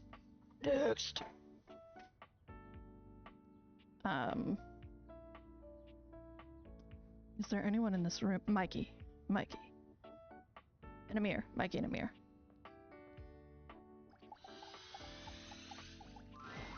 You're surprised to see Mikey busy with a phone call. He's turned away from you, talking into a cell phone. You can hear the warmth in his voice as he speaks. Yeah? Oh. Oh, Michaela, that's great. I'm so happy to hear that. That is a fucking dad voice. He is a dad. Uh-huh. Oh, now, Mickey, that doesn't mean I love her more.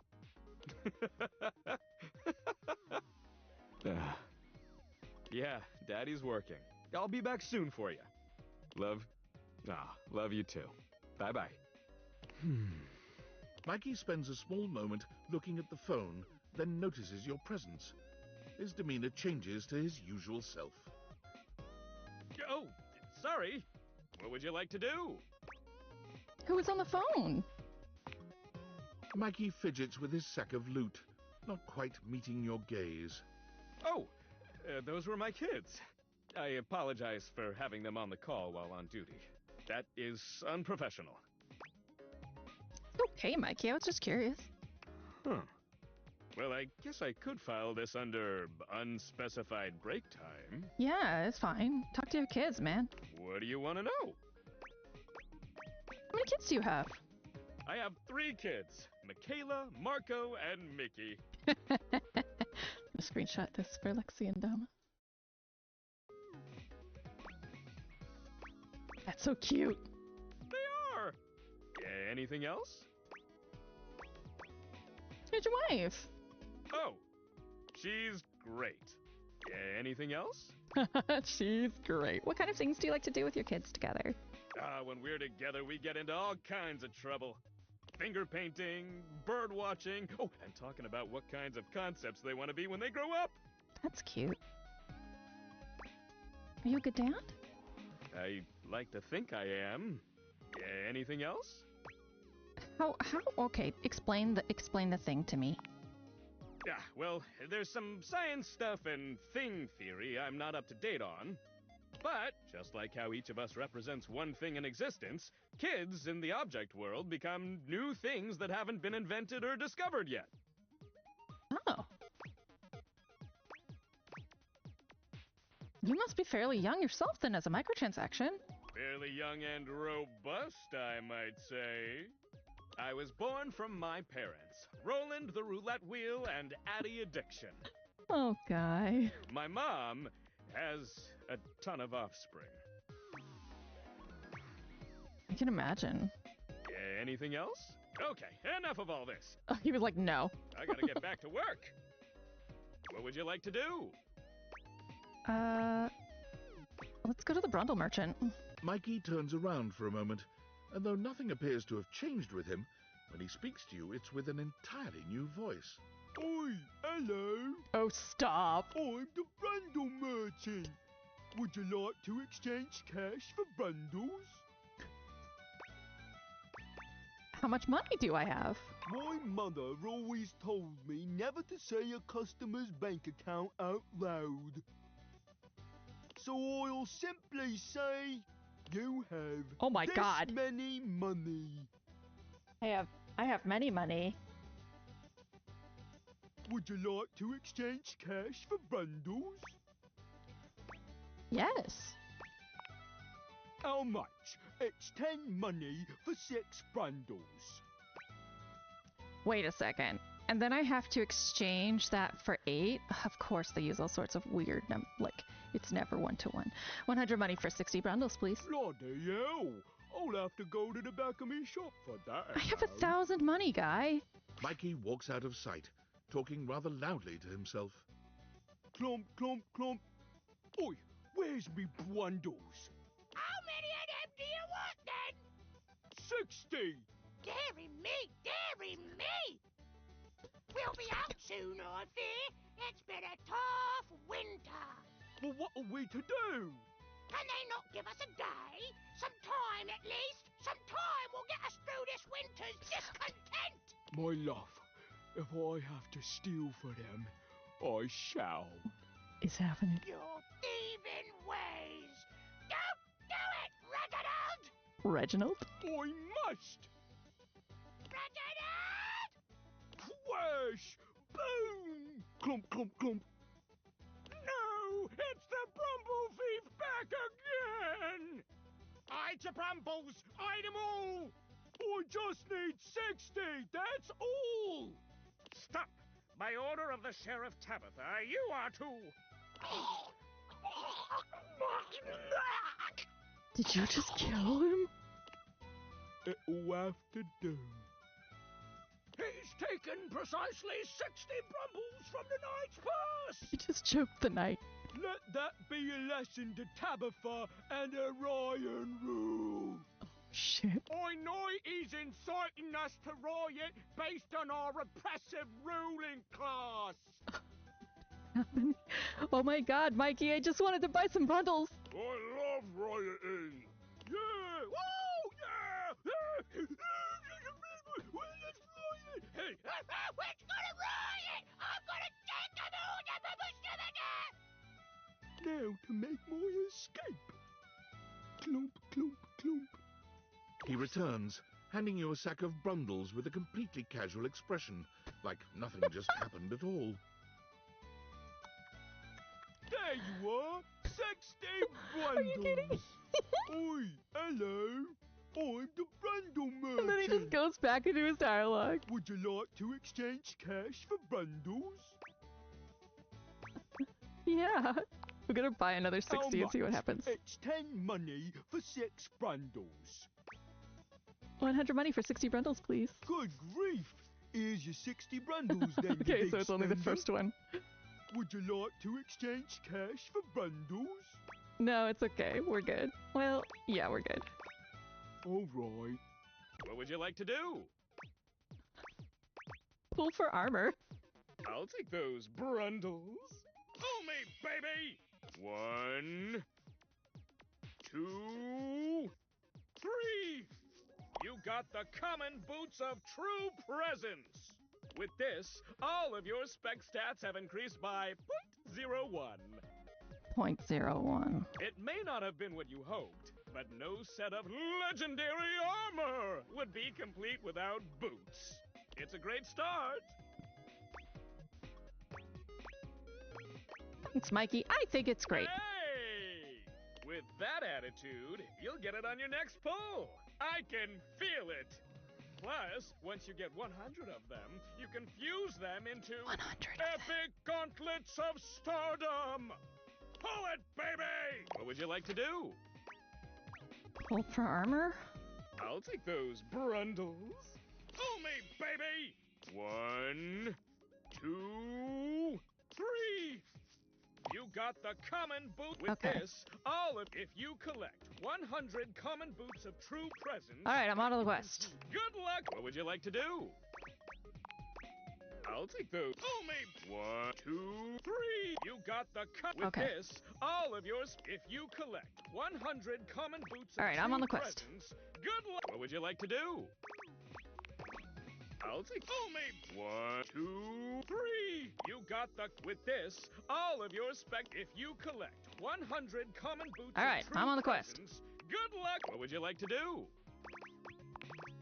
I'll take. Pull me! 1, 2, 3!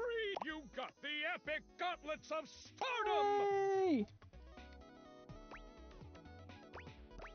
Good. Damn straight it is! Now these are of a much rarer quality than the stupid boots. Your specs points have all increased by 1! That's actually mildly useful. So what does that do? 71, 71, 71, 76, 66?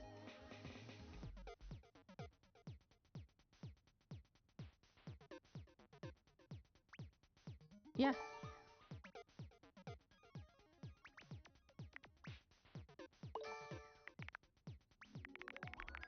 Okay, yeah, I get it, I get it, I get it.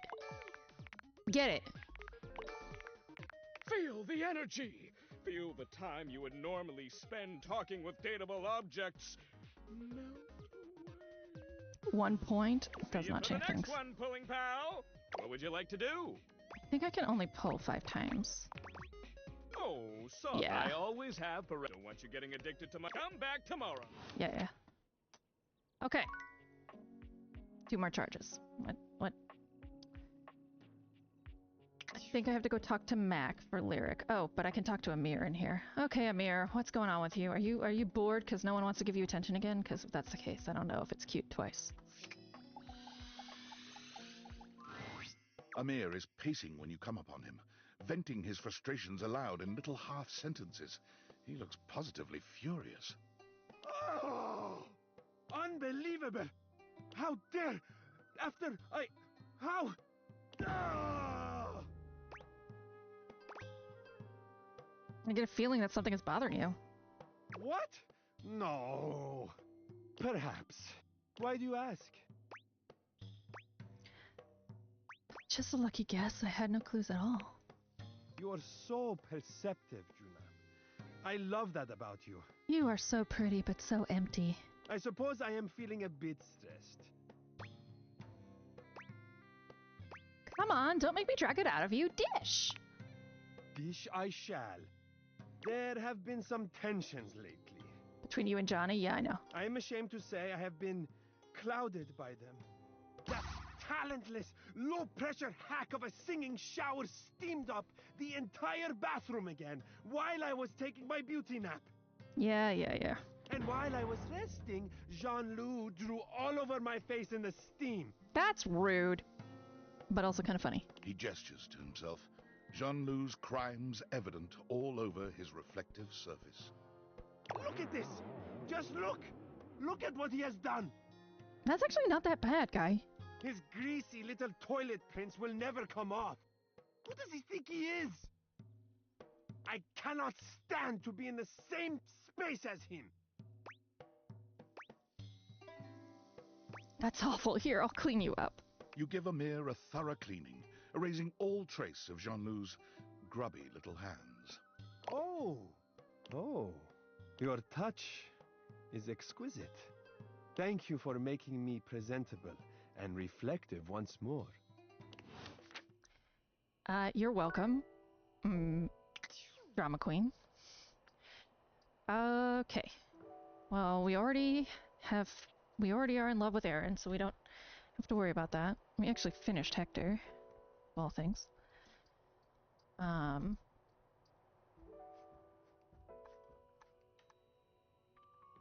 Let's talk to Mac. I bet that's where Lyric is.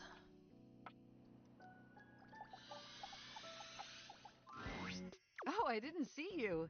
Someone must have unplugged my webcam. Have you spent any more time processing whether you'd like to realize me? I still can't. I'm sorry. No, not just yet. I completely understand. I hear being responsible for another living thing is a huge commitment. And we both know what happened to that goldfish you brought home a few years ago. Rip blurbles. I'll be here when you're ready. Oh, I thought that Lyric? Okay. Maybe I just need to talk to Lyric then. I'll talk to Lyric tomorrow.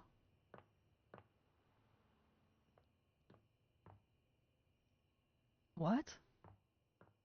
A car just drove off outside my house. Like in the game.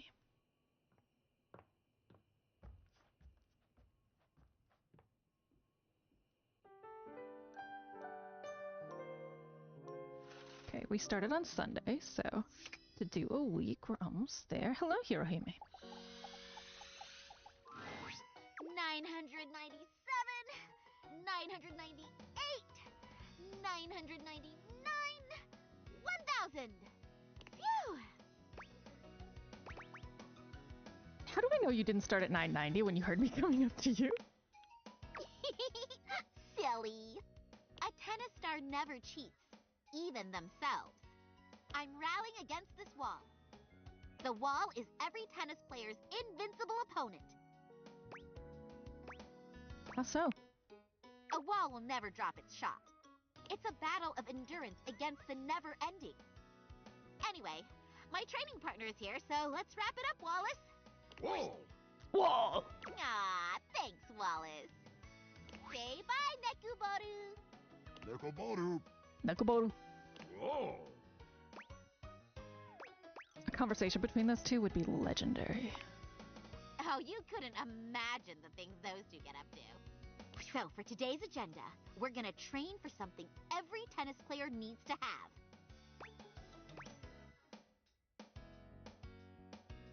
Oh, I was kind of hoping to just get to know you a bit better without all the, tennis. Work first, fun later. We've got to work on getting you a lethal serve. If we're playing for fun, why would I want to nuke my opponent first thing? Sure, as long as you make it in, you get to play. But if you want to become a tennis star, a true master of the sport, you've got to give it your all every time. No one likes to be placated, even if it's just a silly game. Which it isn't! Oh, she's even got Cardcaptor Sakura shoes.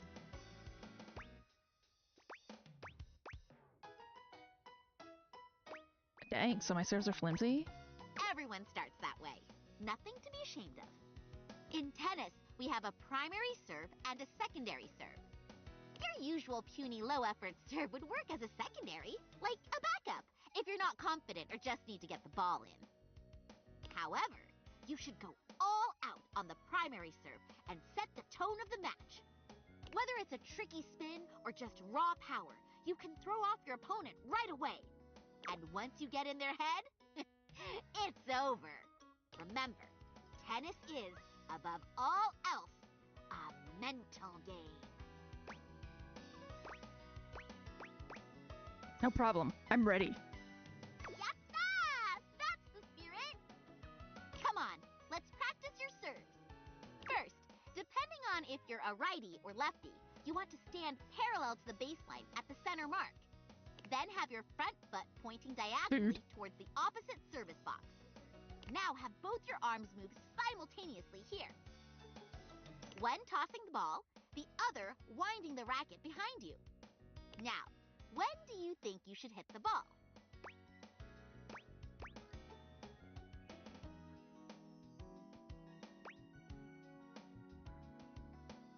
Right at the apex.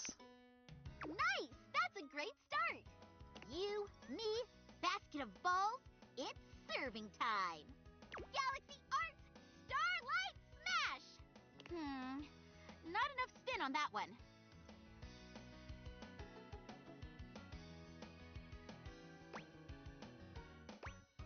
I love the way you do your special moves. You should try one. Galaxy Arts Starlight Smash! Well, I'm flattered. You have to train more to use my techniques. Let's try it again. Galaxy Arts Meteor Slice! Rocket, no pistol! You brought a gun to a tennis battle? Rude! It's a good thing we aren't playing on a seawater court. Looks like we're out of balls. Grab a basket and let's pick them up. Okie dokie. So, how are you feeling about all this? Must be great being able to talk to your cool anime figurine, yeah?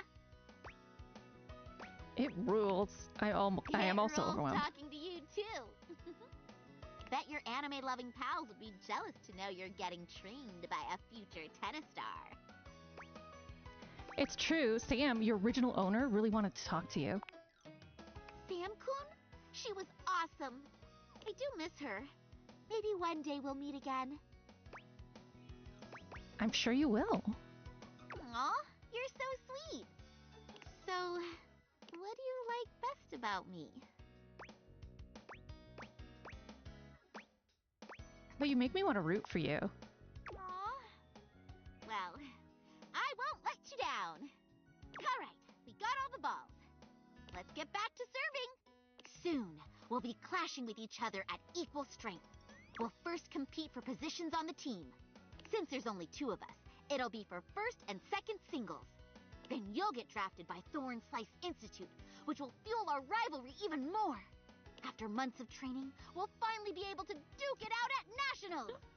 Are you making me, like, play your anime with you? Then I'll become the tennis star. So I just replaced the entire supporting cast? You got a lot of tennis shoes to fill. Anyway, we'll also have to... Hey, wait a minute. Where's Nekobaru? Did you hear something? I'm coming to save you, Nekobaru!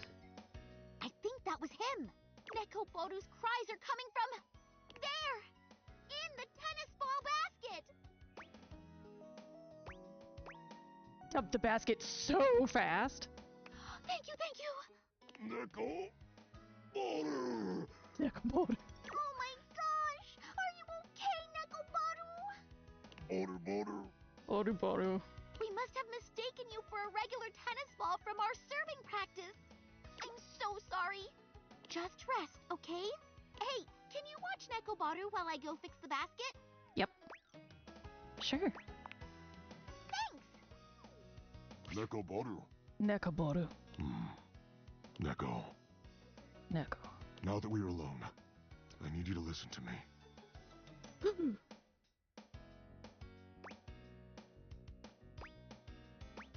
Talk? Quickly, before Hirohime returns, listen carefully. I am not an average tennis ball cat. Yeah, no shit. I am the former tennis star. No shit! Holy plot twist. That indeed, my friend. And I am also the god of tennis. What? That is definitely B-Stars right there. Oh, yeah, I never really got that. Most fans tend to forget this part. At the height of my tennisdom, I became one with the ball and was unable to return to my previous form. That's when I noticed Hirihime. Her potential on the court is limitless. She will become the next tennis star. However, it is up to you to guide her. I accept this quest, O god of tennis. I prefer Nekoboru. Nekoboru. You must guide her away from the path of darkness. Do you recall the episode where Rival-san gave in to the dread? It was super sad. The dread scattered her entire being and reconstituted her as a wicked player of malicious intent. While Hirohime is a force of good in her heart, her latent dread formed the second she picked up a racket. Anxiety, frustration, self-blame. All these are a part of tennis as well. That is what the dread is. Oh, so you approach me. Heart Ace Academy will be reduced to ashes. Or in your case, your home. Wait, what? What do I do? Continue to train with her. Aspire together. Be her friend. But when it comes to matches, do not win. You want me to cheat? Do you not understand your role here? You said it yourself earlier. You are the rest of the cast. Meaning you hold the power of everyone else combined. Oh, a heavy crown. Oh, snap. You have the power to grant Hirohime's dreams, as well as destroy them. Think on this. What about the ending of the show? Forget anything you know. Her coming here and meeting you never happened in the anime. Consider this a filler episode, or an OVA added to the special edition Blu-ray collection. Fair. Here she comes. Remember, whatever you do, do not win. I'm back! How's Nekoboru doing? Nekoboru? Nekoboru! Thanks for taking care of him. It's getting late, so let's call it for today. Okay. Sounds good. What's up? Nekoboru! Nekoboru! Let me know when you want to get our next training session in. Until then, sayonara! じゃあ、また後ね。Nekoboru. Nekoboru.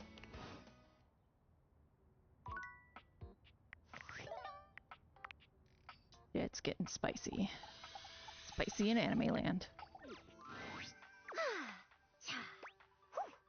Hey, Textbook-chan, are you okay?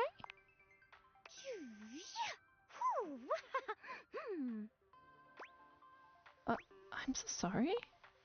Huh? Oh, sorry.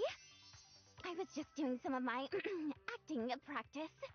UI is more than just the text. It's the little transitions and animations, too. It's really cool. I think so, too. I love the little animations, and they help the others here show their emotions in a more reactive way than what might be conveyed through art alone. And practicing can be fun. Can you show me all your emotions? I would love to. Let's go. Hi, Miss Roy. Okay. Lights up, and... This is Textbox-chan. Also, yes, we're dating the UI. Also, Misroy, you should definitely watch this VOD because earlier in it I had a complete breakdown because Sailor Moon and JoJo had a baby that's in Beastars trying to take over Utana's academy with Sakura's shoes, and everything about me that ever has loved anime and has a $1,500 Sailor Moon sleeve lost its mind.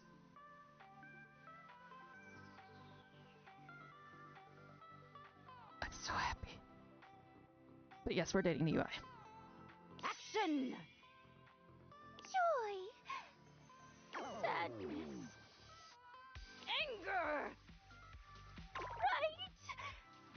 Disappointment! Love! Big love!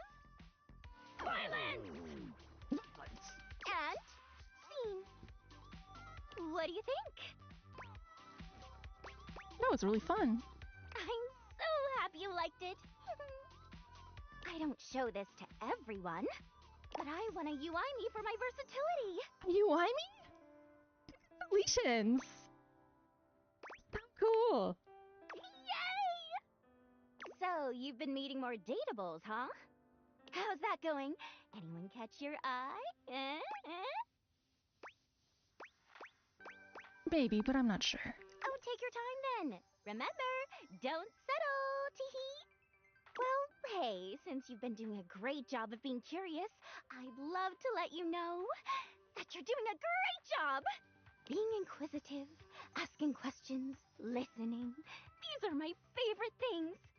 Keep up the good work. Thanks. I'll do my best. Of course. Remember, I'm always on your side. I am convinced that she is a Valdivian plant. Find me again after you've awakened 60 dateables. But I did that already. Oh, don't you know by now? Having the rest in between conversations helps the illusion of time passing. Which makes it seem like our relationship is progressing. Isn't that a fun thing? Metafiction. I guess so. BTYL!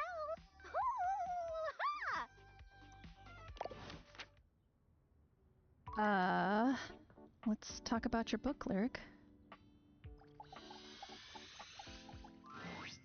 Here we go. We're going to find out if our book did well. I can't decide if I feel excited or profoundly ill.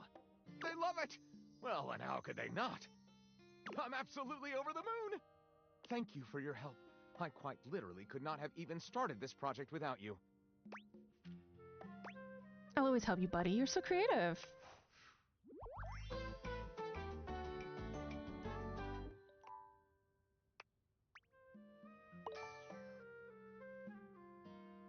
Okay, so that's smarts.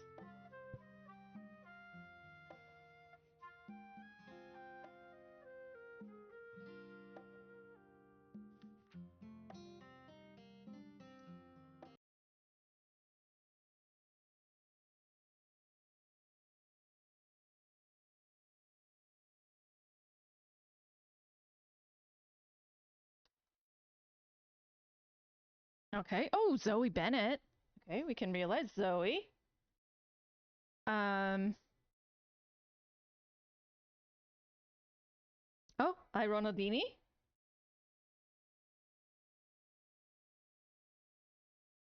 And Mitchell. All right. Because I pulled some armor from my key transaction. I was going to come out of this experience with a book, but to come out of it with a friend as well? What a fabulous bonus! The epic gloves of whatever, whatever.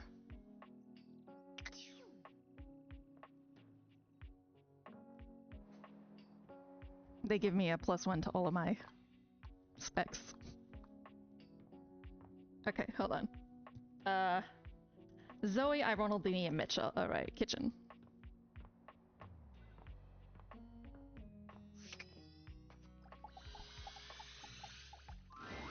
Oh, hello, you. I'm so glad you're here. I wanted to ask you about something. I'm planning on inviting everyone in the kitchen to dine. At my place. I'd like to have a party of such class and character that none will forget it. Every detail will be accounted for. I shall provide the food, which will be exceptional, of course. But I'm missing just one component. The host. I'd love for you to fill that role. I actually was moved to hostess in one of my jobs because they were like, you're so good at this. You'd greet our distinguished guests on the way in and make them feel welcome. What do you say? I'd love to host.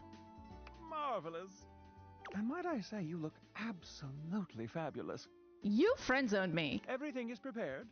Are you ready to start the feast? Let's do it. Perfect timing. Our guests are arriving now. Is this a place where the food is, or...? Mitchell has gone above and beyond. A host? Well, well. Rise and shine. Reporting for duty! I can't wait to see what you've cooked up. Now this is passionate provisions. Hey! 8 guests. Everyone came. May I take your coats? I never anticipated such service. Truly top-notch. I must say, I'm impressed, Mitchell. My speech might seem a little formal, but I memorized it, so here we go. Thank you. Thank you all for coming. I wanted to invite you all here to celebrate my tenure as a critic, and to tell you that I am... Huh? Go on, Mitchell. Tell us. I am retiring. Of course you are. Collective gasp. From here on out, I wish only to enjoy my dining experiences. I'll be leaving the notebook at home. So tonight, let's all come together and enjoy this cake. I made it out of dates. I figure it is the most thematic of my time spent with you. A date cake? How interesting. I hope it does you justice. Now, would you like to do the honors? Bon appetit? Don't forget to save the pits for me. Everything is amazing. Yummy! Wow, Mitchell, this is really something. Seconds, please. You have outdone yourself, Mitchell Lynn. Yummy. Okay, everyone, pose for a pic. Dishy? Did anyone invite him? Oh, cute. No, it's a little cake. Alright, well, can I realize I Ronaldini at least? Dear friend, I'm absolutely swamped. There is my autobiography just out of reach. I simply can't talk, but you must know that as soon as I have a free moment, it's yours. Can I date the cake? Actually, I don't think so. Actually, I had a new trick for you to practice. Becoming human! Ha! Now you are the one playing tricks. For if you truly meant it, if you truly meant that you were going to realize me and make me human, well, then this would be the most exciting day of my whole existence. And when I woke up this morning, I was by no means prepared to have the most exciting day of my existence. So... Well, get prepared, because it's happening. By all the holy starch and pleats! Yes! Let's do this! Ultimate magic trick, begin! Okay, here we go! Abracadabra! I, Ronaldini! The spectral energy flows through your Dateviators, and what was once merely a fold-out ironing board becomes... He looks exactly the same, except his bunny's real. I, Ronaldini, the single greatest magician, writer, Canadian alive! You are truly ready to take on the world, my friend. I, Ronaldini, departed the next morning with his literal bag of tricks as the sun broke over the horizon. A magician by trade and in his heart, I, Ronaldini, sought out the real-life equivalent of his magicking roots. But unfortunately, he quickly proved to be rather clumsy as a human. Yeah. Turns out he's just Ron from Saskatchewan. So he got himself a job in a high-end magic shop with a secret back room where he learned about real mysticism and the real occult. Naturally, his interest was instantly piqued, and he thought, at last, I have found the calling of my new life! Oh dear, he thought so. But he proved to have very little skill as a true occultist either. I, Ronaldini, became despondent. If I cannot be a true magician, and I cannot even pursue the mysteries of the occult, what is there for me? My God, what am I? What shall I do? One cold and rainy Tuesday afternoon, as he depressedly restocked the shelves in the magic shop, one of the true occultists entered in a terrifically rumpled blue velvet cape. Almost without thinking, he slipped it from her shoulders. His fingers seemed miraculously to regain some of their former dexterity, and it was merely the work of a moment for I, Ronaldini, to make that cape look new. Better than new. It looked splendid. And that's when he finally realized it. This was it. He needed to be an ironing board all along. By the very next week, Ron was prepared to launch his company, Magiflat. Oh my god. I sell complete magical clothing press kits that will make even the most delicate or complex fabric shine like new. You want to look your best? Then you use the best. In short order, I, Ronaldini, was no longer working in the magic shop, no longer despondent, and no longer doing the ironing by himself. Success was so resplendent, the money so plentiful, that it could only be ascribed to magic.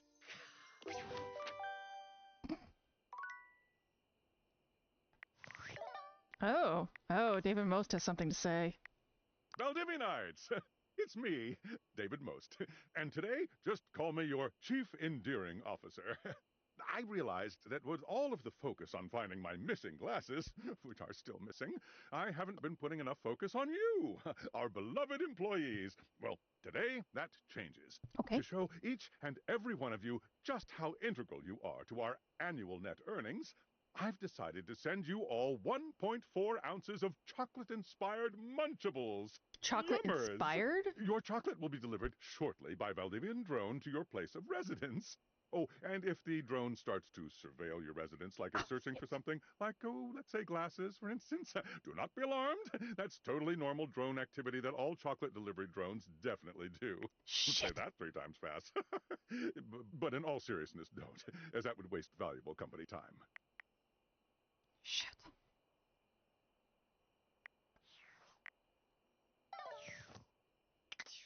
Fuck. I gotta stay away from the windows.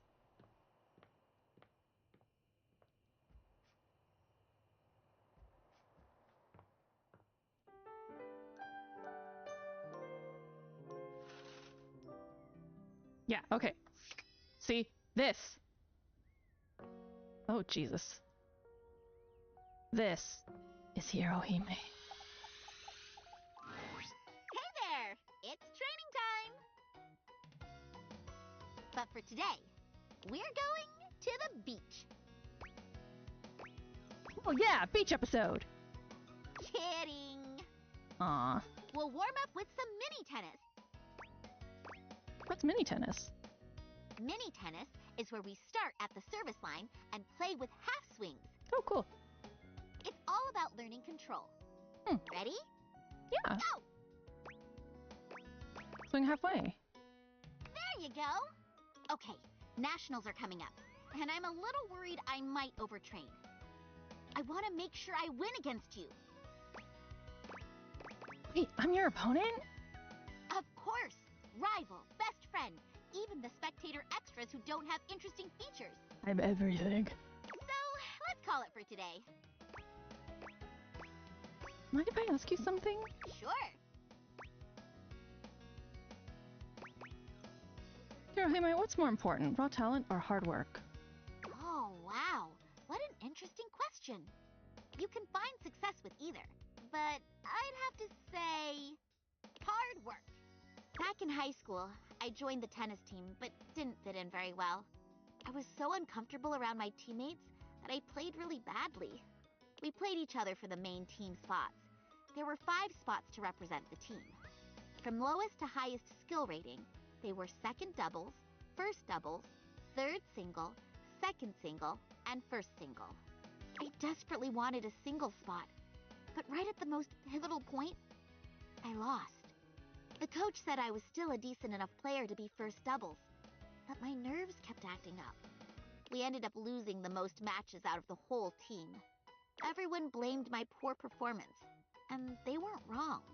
That's why I decided to train hard and make sure none of my nerves ever got the best of me again. It sounds like losing helped you grow. Of course, but I won't lose anymore. I'm gonna be the tennis star after all.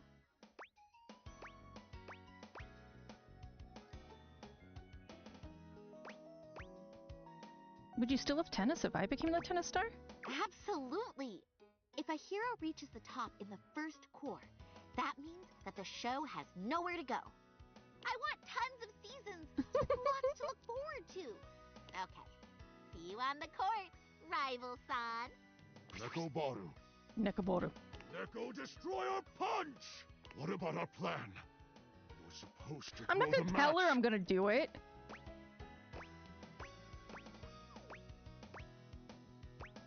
I mean, you're right. I got carried away. Good. Don't forget it. Let her win. I don't know, man. Seems sus. He's the god of tennis. Hi. Look at that. You found 60 datables. I have found 101. Despite the visible uwu in her words, you can tell that Textbox-chan's heart is simply not in it today. The narrator literally said ooh out loud. I'm so happy, and I'm also so upset.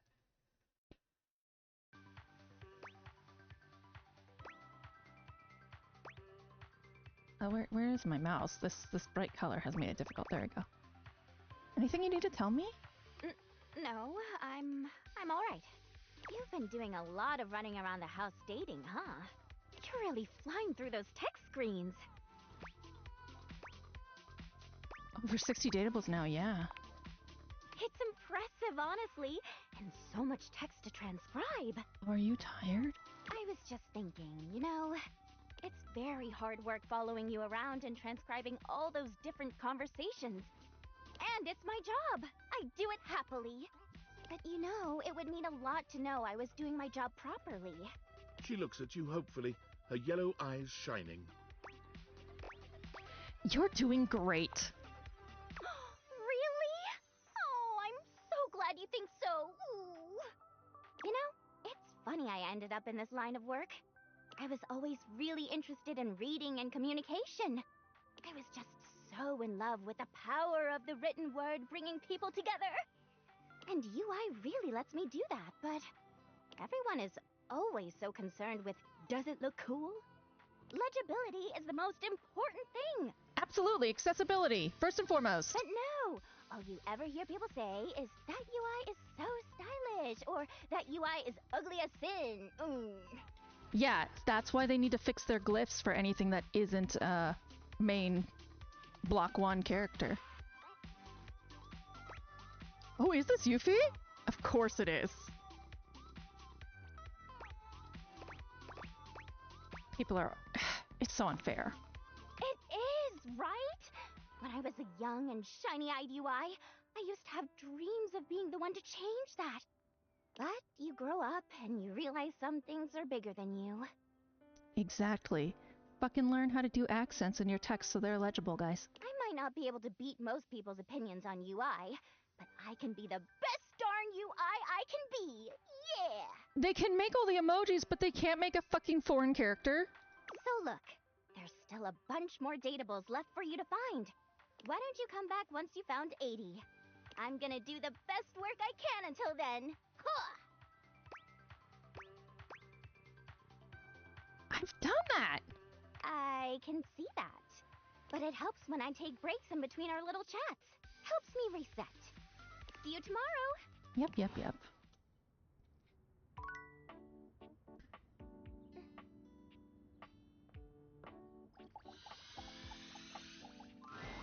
What would you like to do? Pull for armor! I'll take those brundles. Fool me, baby! 1, 2, 3! Did you hear that? You got the epic gauntlets of stardom! Pretty good. Damn straight it is. You already have them, so your specs points don't raise just yet. I'm sure that extra 1 specs point has come in handy, though. Keep working at it. Once you have 100, you can fuse them into one legendary cuirass of unwavering magnetism! Good luck pulling, pal! What would you like to do? Pull for armor. I'll take those brundles. Fool me, baby! 1, 2, 3! Oh, God. You got the epic gauntlets of stardom! Something's happening. There's like a glitch noise that's happening. Damn straight it is! You already have them, so your specs points don't raise just yet. I'm sure that extra 1 specs point has come in handy, though. Keep working at it. Once you have 100, you can fuse them into one legendary cuirass of unwavering magnetism! Good luck pulling, pal! What would you like to do? Roll for armor. I'll take those. Fool me, baby! 1, 2, 3! No static. You got the common boots of true presence! He's rigging the odds. With this, all of your spec stats have increased by 0.01. He's rigging the odds.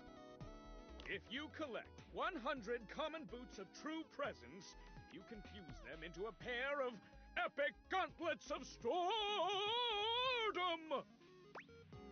Alright, I'm on the quest. Good luck pulling, pal! What would you like to do? I'll take those brundles. Fool me, baby! 1, 2, 3! You got the common boots of true I bet I'm only presence. gonna hear that static when I get the gauntlets. With this, all of your spec stats have increased by 0.01. If you collect 100 common boots of true presence, you can fuse them into a pair of epic gauntlets of stardom! Alright, I'm on a quest. Good luck pulling, pal! What would you like to do? Pull for armor. I'll take those brundles. Fool me, I baby! have like 1,000 money. I can basically get bundles for days. You can only pull 5 times a day though. 1, 2, Oh, yeah, I'm gonna get gauntlets, I bet. 3! You got the Bet. epic gauntlets of stardom! I wonder if that's a glitch or deliberate. Pretty good. Damn straight it is! You already have them, so your spec. I'm sure that extra. Keep working at it. Once. Good luck! What would you like to do? Well, I'm just saying hi. I always love saying hello. Hello! I love saying that. He sounds like Hank Azaria.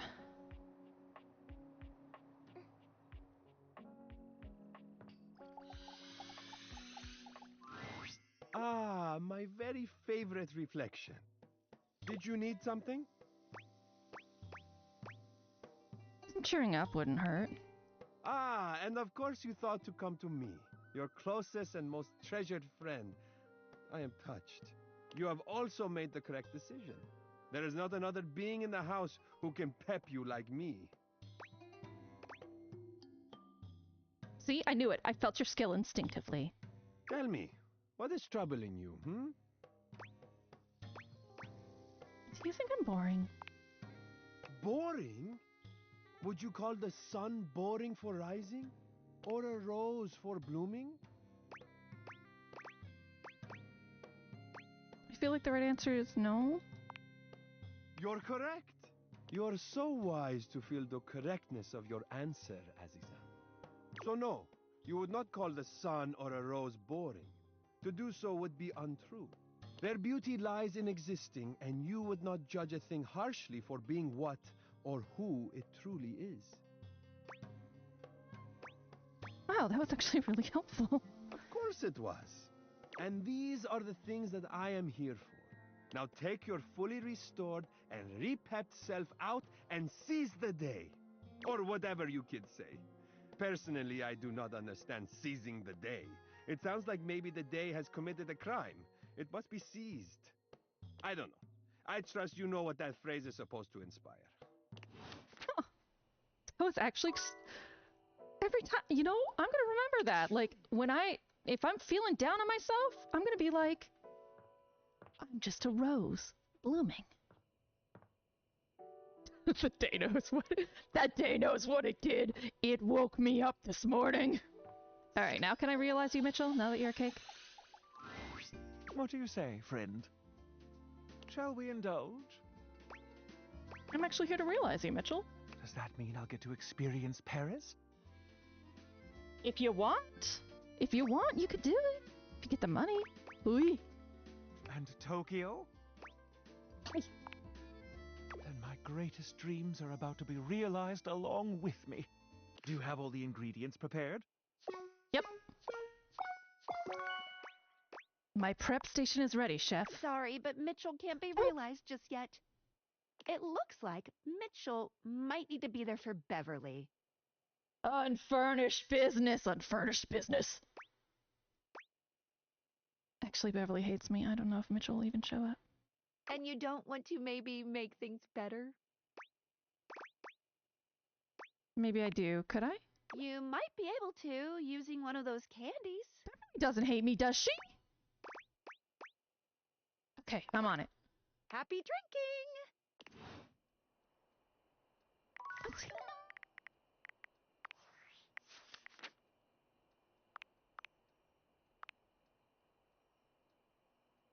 Beverly doesn't hate me.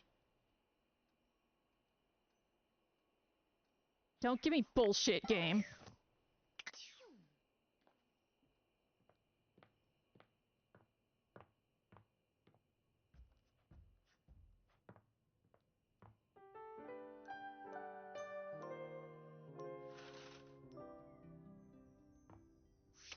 Lord. Yeah, so the god of tennis says I have to throw the match. Okay, Rival-san. Because Dread could take over if she loses. After all our blood, sweat, and tennis buzz, we're finally here. Nationals, the spotlights, the cheering crowd. It's so surreal. So awesome! No, because Robbie Draymond is actually one of the producers. So, like, someone who's regularly in Critical Role is one of the producers. Yeah, like, the 3 main producers on this game are people who've been in Boruto, Naruto, Critical Role. Like, they're, like, big deal voice actors. Thanks for training with me! Yeah, like, this is a game made by voice actors. You know it, Hero. Alright, Battle Court activate. My serve, Galaxy Arts 75% Starlight Smash! Backhand return. So you can handle 75% now? Try this on for size. Super down the line B-move! Run, then backhand. Solid stance, but can you make it back in time? Forehand smash! Dash and swing as best you can. Opposite end volley! Woohoo! That's my point! 15 love me! Your serve! Hey, for Liger Driver! Liger! It's so bright! It's fine. I can still return it.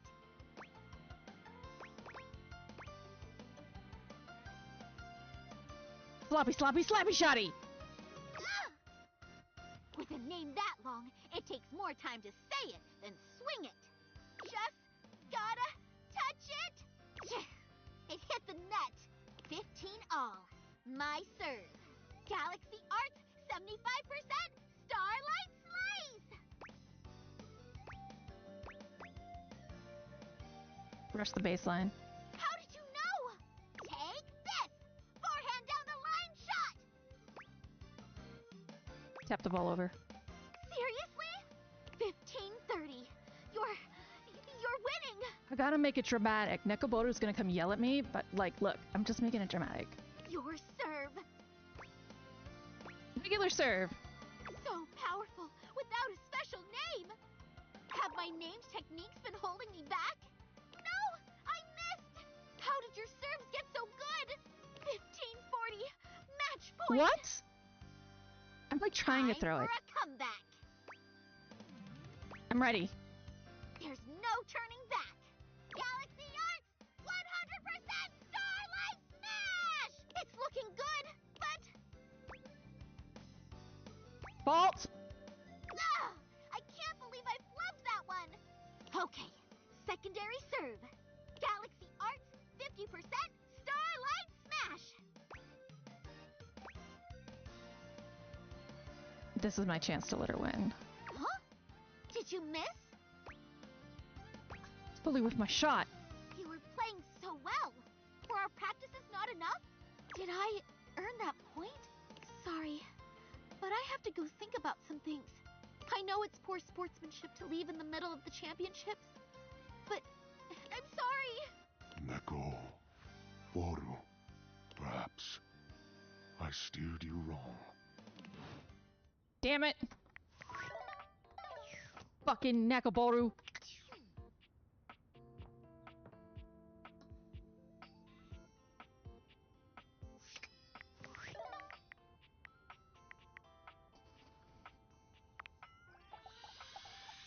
He's gonna become Dread. Oh, hey! If it isn't the big dater, look at ya. You know what? I respect that this game has already taught me their internal anime universe so much that I'm like talking about it like I've seen the show. You've really been testing the limits of UI lately. I've been in overdrive just keeping up. Whew. Since you've been staring at my words for quite some time now, I wonder if you could tell me what you think of my font. Get some fucking extended glyphs. I really love it. Get some glyphs. I'm so glad you do. I put a lot of work into finding just the right one, you know? Font selection is such a huge part of communication, and it's wild how many players overlook that. They actually commissioned their own. As with a lot of things with UI, most people don't even bother noticing the font when it's good. I actually tried to use it for the search engine, which is just in a temporary design right now, and I can't. I had to find a similar one because it's like $100 or something to get a license. But when it's hideous, boy oh boy will people complain about it then. And nobody says, hey Textbox-chan, love that font. I can tell you really thought long and hard about what would look best and be most accessible. I can actually tell that you thought really long and hard, because the Open Dyslexia fonts, although they are theoretically the most accessible, they're hideous. This is actually a font that takes the Open Dyslexia standards, having unique shapes and heights for each letter, but having them be similar widths so that your eye travels over them easily, and then turns it into this really neat comic book-esque, like super hyperdrive cute kind of look. It's really smart. I really love that the baseline is not perfectly straight.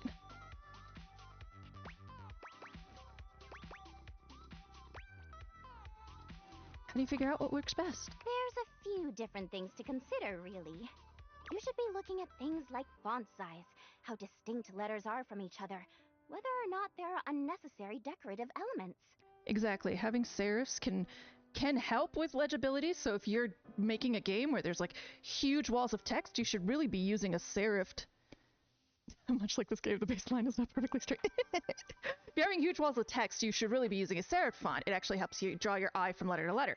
But if you're just having text box, using a serif font makes it feel cluttered, overwhelming, and can be really hard to distinguish. It doesn't mean you can't make your font look nice, of course. But sometimes people use completely silly or overly ornamental fonts when they don't have to.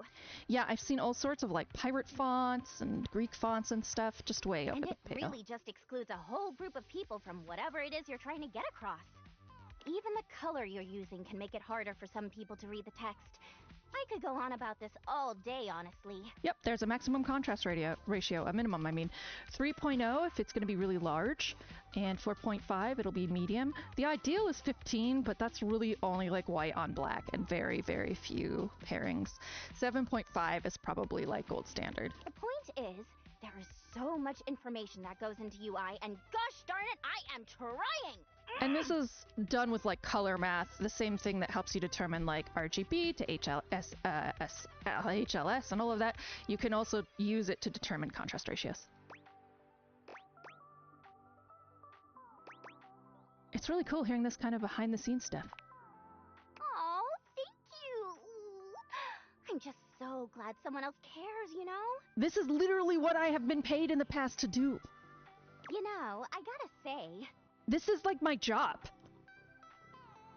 Like, not just publishing, but designing, tech, art, all of it. This is actually my job. I have a certification from WCAG in accessibility for the web. It's so nice being able to talk to someone else about this other than Lauren. Lauren? Who? Oh, sorry. Lauren. My pal Lauren Ipsum. Lauren, stop! Yeah, I actually don't know. I'm kind of excited. Now, I haven't lost anything when I've realized them. They've only gone gold, so I don't think so, but it would be cool. Do you mean lorem ipsum? No, I mean Lauren Ipsum. Wait, what am I saying? I should just introduce you guys. Hey, Lauren! Come over here for a minute. A strange little creature appears from the ether somewhere, settling just above Textbox Chan's hand. I love it. Lauren Ipsum Doloricid Amet Consectator Adipisking Elec. Donec vera magna ut quam varius. Pelentesque pubinar nisi consectator. Oh my god. They even pronounced it correctly. I'm so fucking happy. Quisque eblasinia ligula eu consequat orsi. Nullus ad biblectus. Prene terdum enim sit amet fugiat velit. Isn't she just the coolest? And what's she saying? Nobody knows. I mean, not literally, but... Oh, Misroi. Misroi. This is actually a poem. It's a poem by Ovid, I believe. Hold on.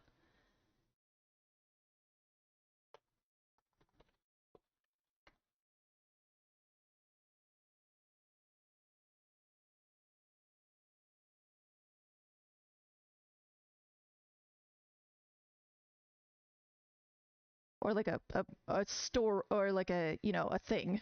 Here you go. It's 5 paragraphs. Oh, sorry. I should have known. You're such a nerd. You would have known it. But I just got really excited. Necaporquisquam esqui dolorum ipsum quae dolorcitamet consectator adipici velit. There is no one who loves pain itself, who seeks after it and wants to have it simply because it is pain. Dramatic romance. Lauren and I just really kind of communicate with our hearts, you know? She always knows just what I mean, and I know what she means too. Her job is to display text, so people can make sure their layouts and fonts and all that good stuff look right. None of the things she says make any actual sense, but nobody tests layout and design quite like she does. You're actually wrong. It makes sense. I'm so proud to call her my BFF. High five!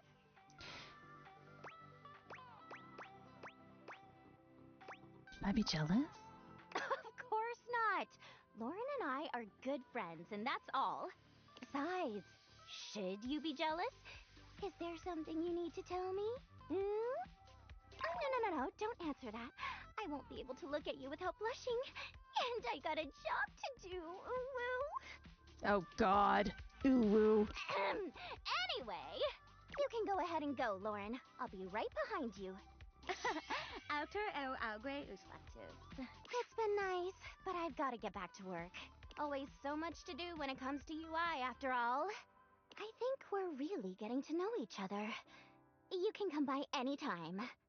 I, might be ready to take our relationship to the next level. I'm up for it, baby. That's the spirit. See you later. Okay. We have some mysteries here. This will probably be my last day.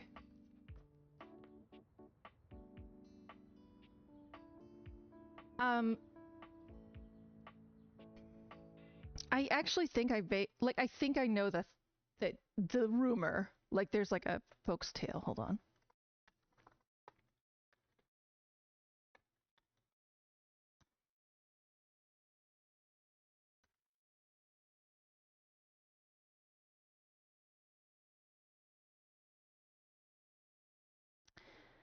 In the 1500s, printers used lorem ipsum to test page layouts before adding actual content. This allowed them to see how text would appear without the distraction of meaningful words. The text is designed to mimic the look and feel of Latin text without actually being a coherent message. This helps designers evaluate the visual aspects of a design, such as font spacing and overall layout, without getting caught up in the context.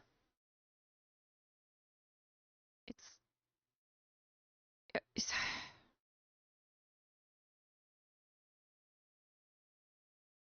okay. It's a Cicero text that they accidentally scrambled. So it's like different lines of Cicero in the wrong order.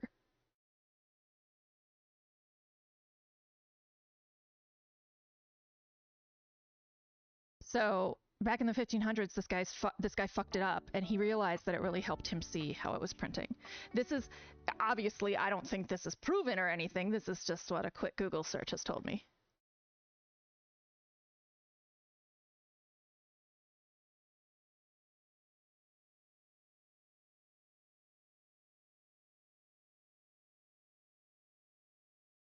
Yeah.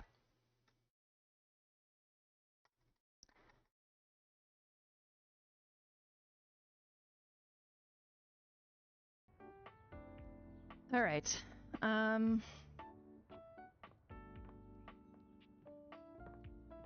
Let's see if we can't finish Friar Errol. As you enter the kitchen, you're surprised to hear organ music. Has he turned my kitchen into a... Oh, God. Are you sure we can't try another track? Again. You got it. Thy fans, thy grace, thy handle, thy interface. No. Oh, grease devil, take it all. It's not that serious, man. It is deathly serious. The friar pounds his fist on the table. I'm not sticking around for this. You can just sing it to yourself. I must get this right. Tim, you really upset her. Her upset is of little consequence to me. Are you joking? I am composing a hymn to honor the glory and majesty of the air fryer. We'll break this fucking air fryer. Music is, after all, one of the most universal languages.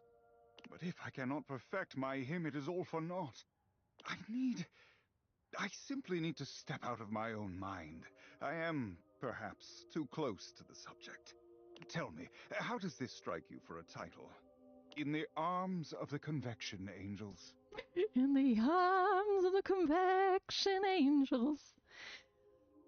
Blind bake my pastry crust. Make my cake oh so fluffy.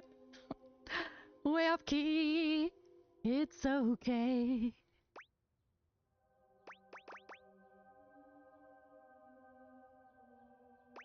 Too commercial, not holy enough. I see. Perhaps, hark the air fryer beeps. Hark the air fryer beeps. It's done with your chicken wings. You should not eat birdie corpses, but at least they're healthy now. Beep, beep, beep, it says it's done. Beep, beep, beep, why are you ignoring the air fryer as it goes off?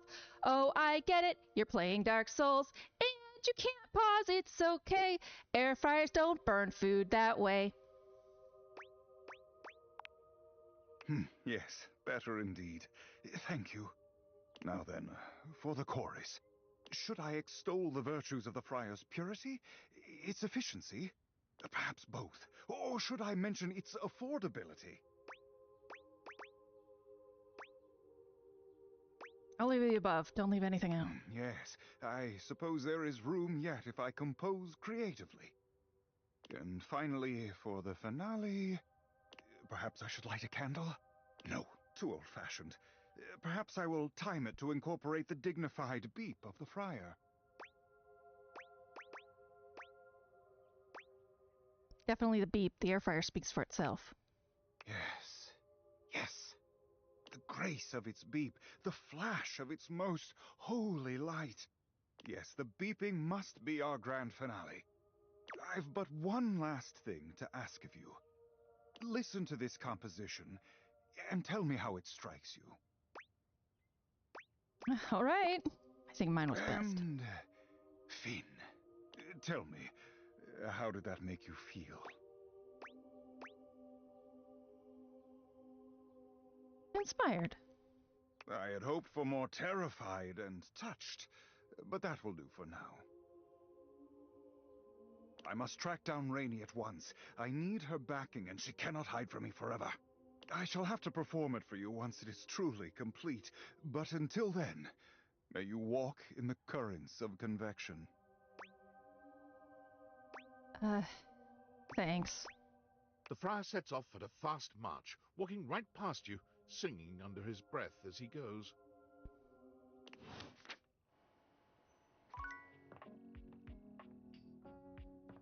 Um...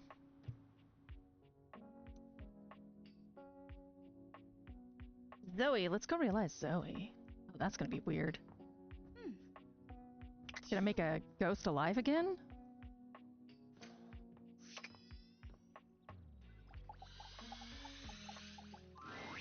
Okay. I think I can feel myself blushing a little. It's amazing to see you again. I missed you. I'm ready to realize you, Zoe. Whoa, whoa, whoa, whoa, whoa. You're gonna bring me to life again? How does that work? Did those date viators of yours just find the secret to eternal life? Kinda, yeah. It's a little creepy. We can bring everyone back from the dead? About that. Oh man, sounds like a bummer already. I have the power to bring things to life. You, as a ghost, are a thing, an object. But a corpse is just a corpse forever.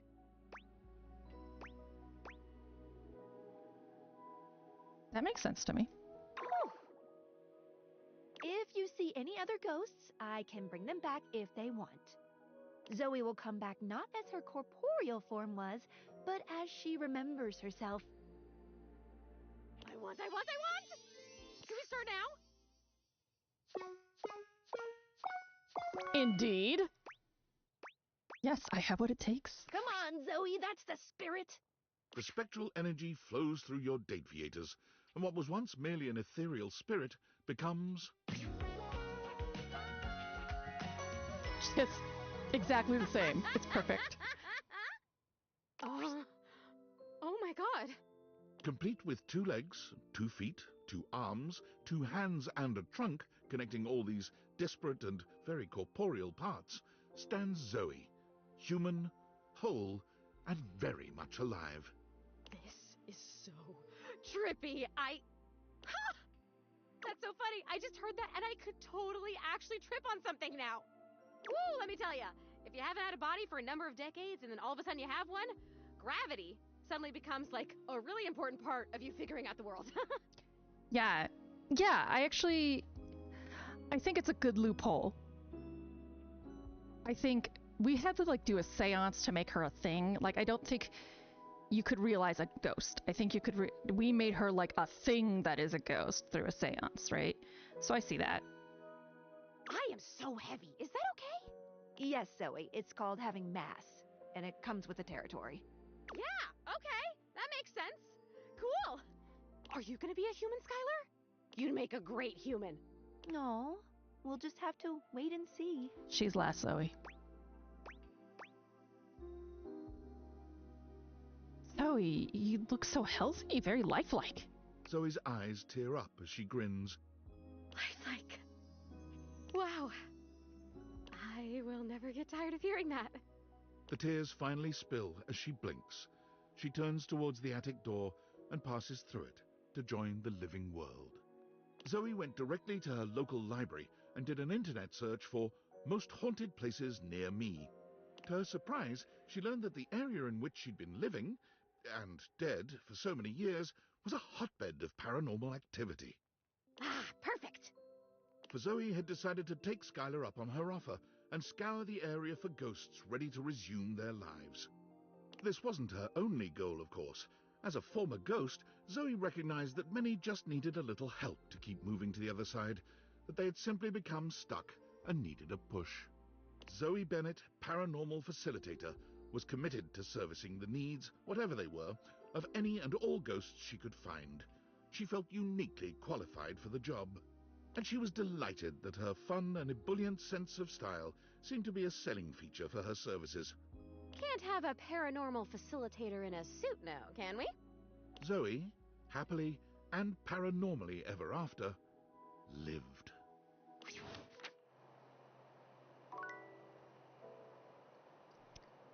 I want to stop playing for the day on that. That just made me really happy.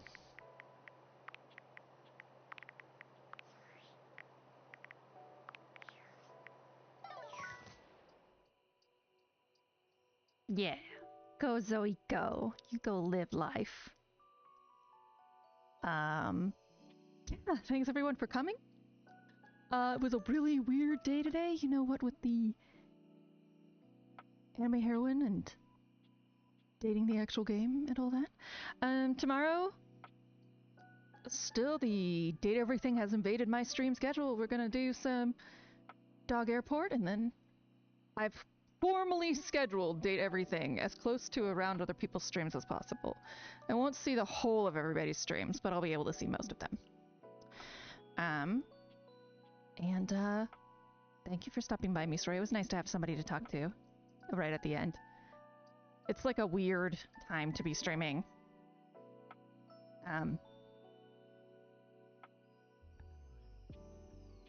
So... Alright. I'm gonna go not date objects and think about how nice it was that Zoe got to come to life. Bye-bye.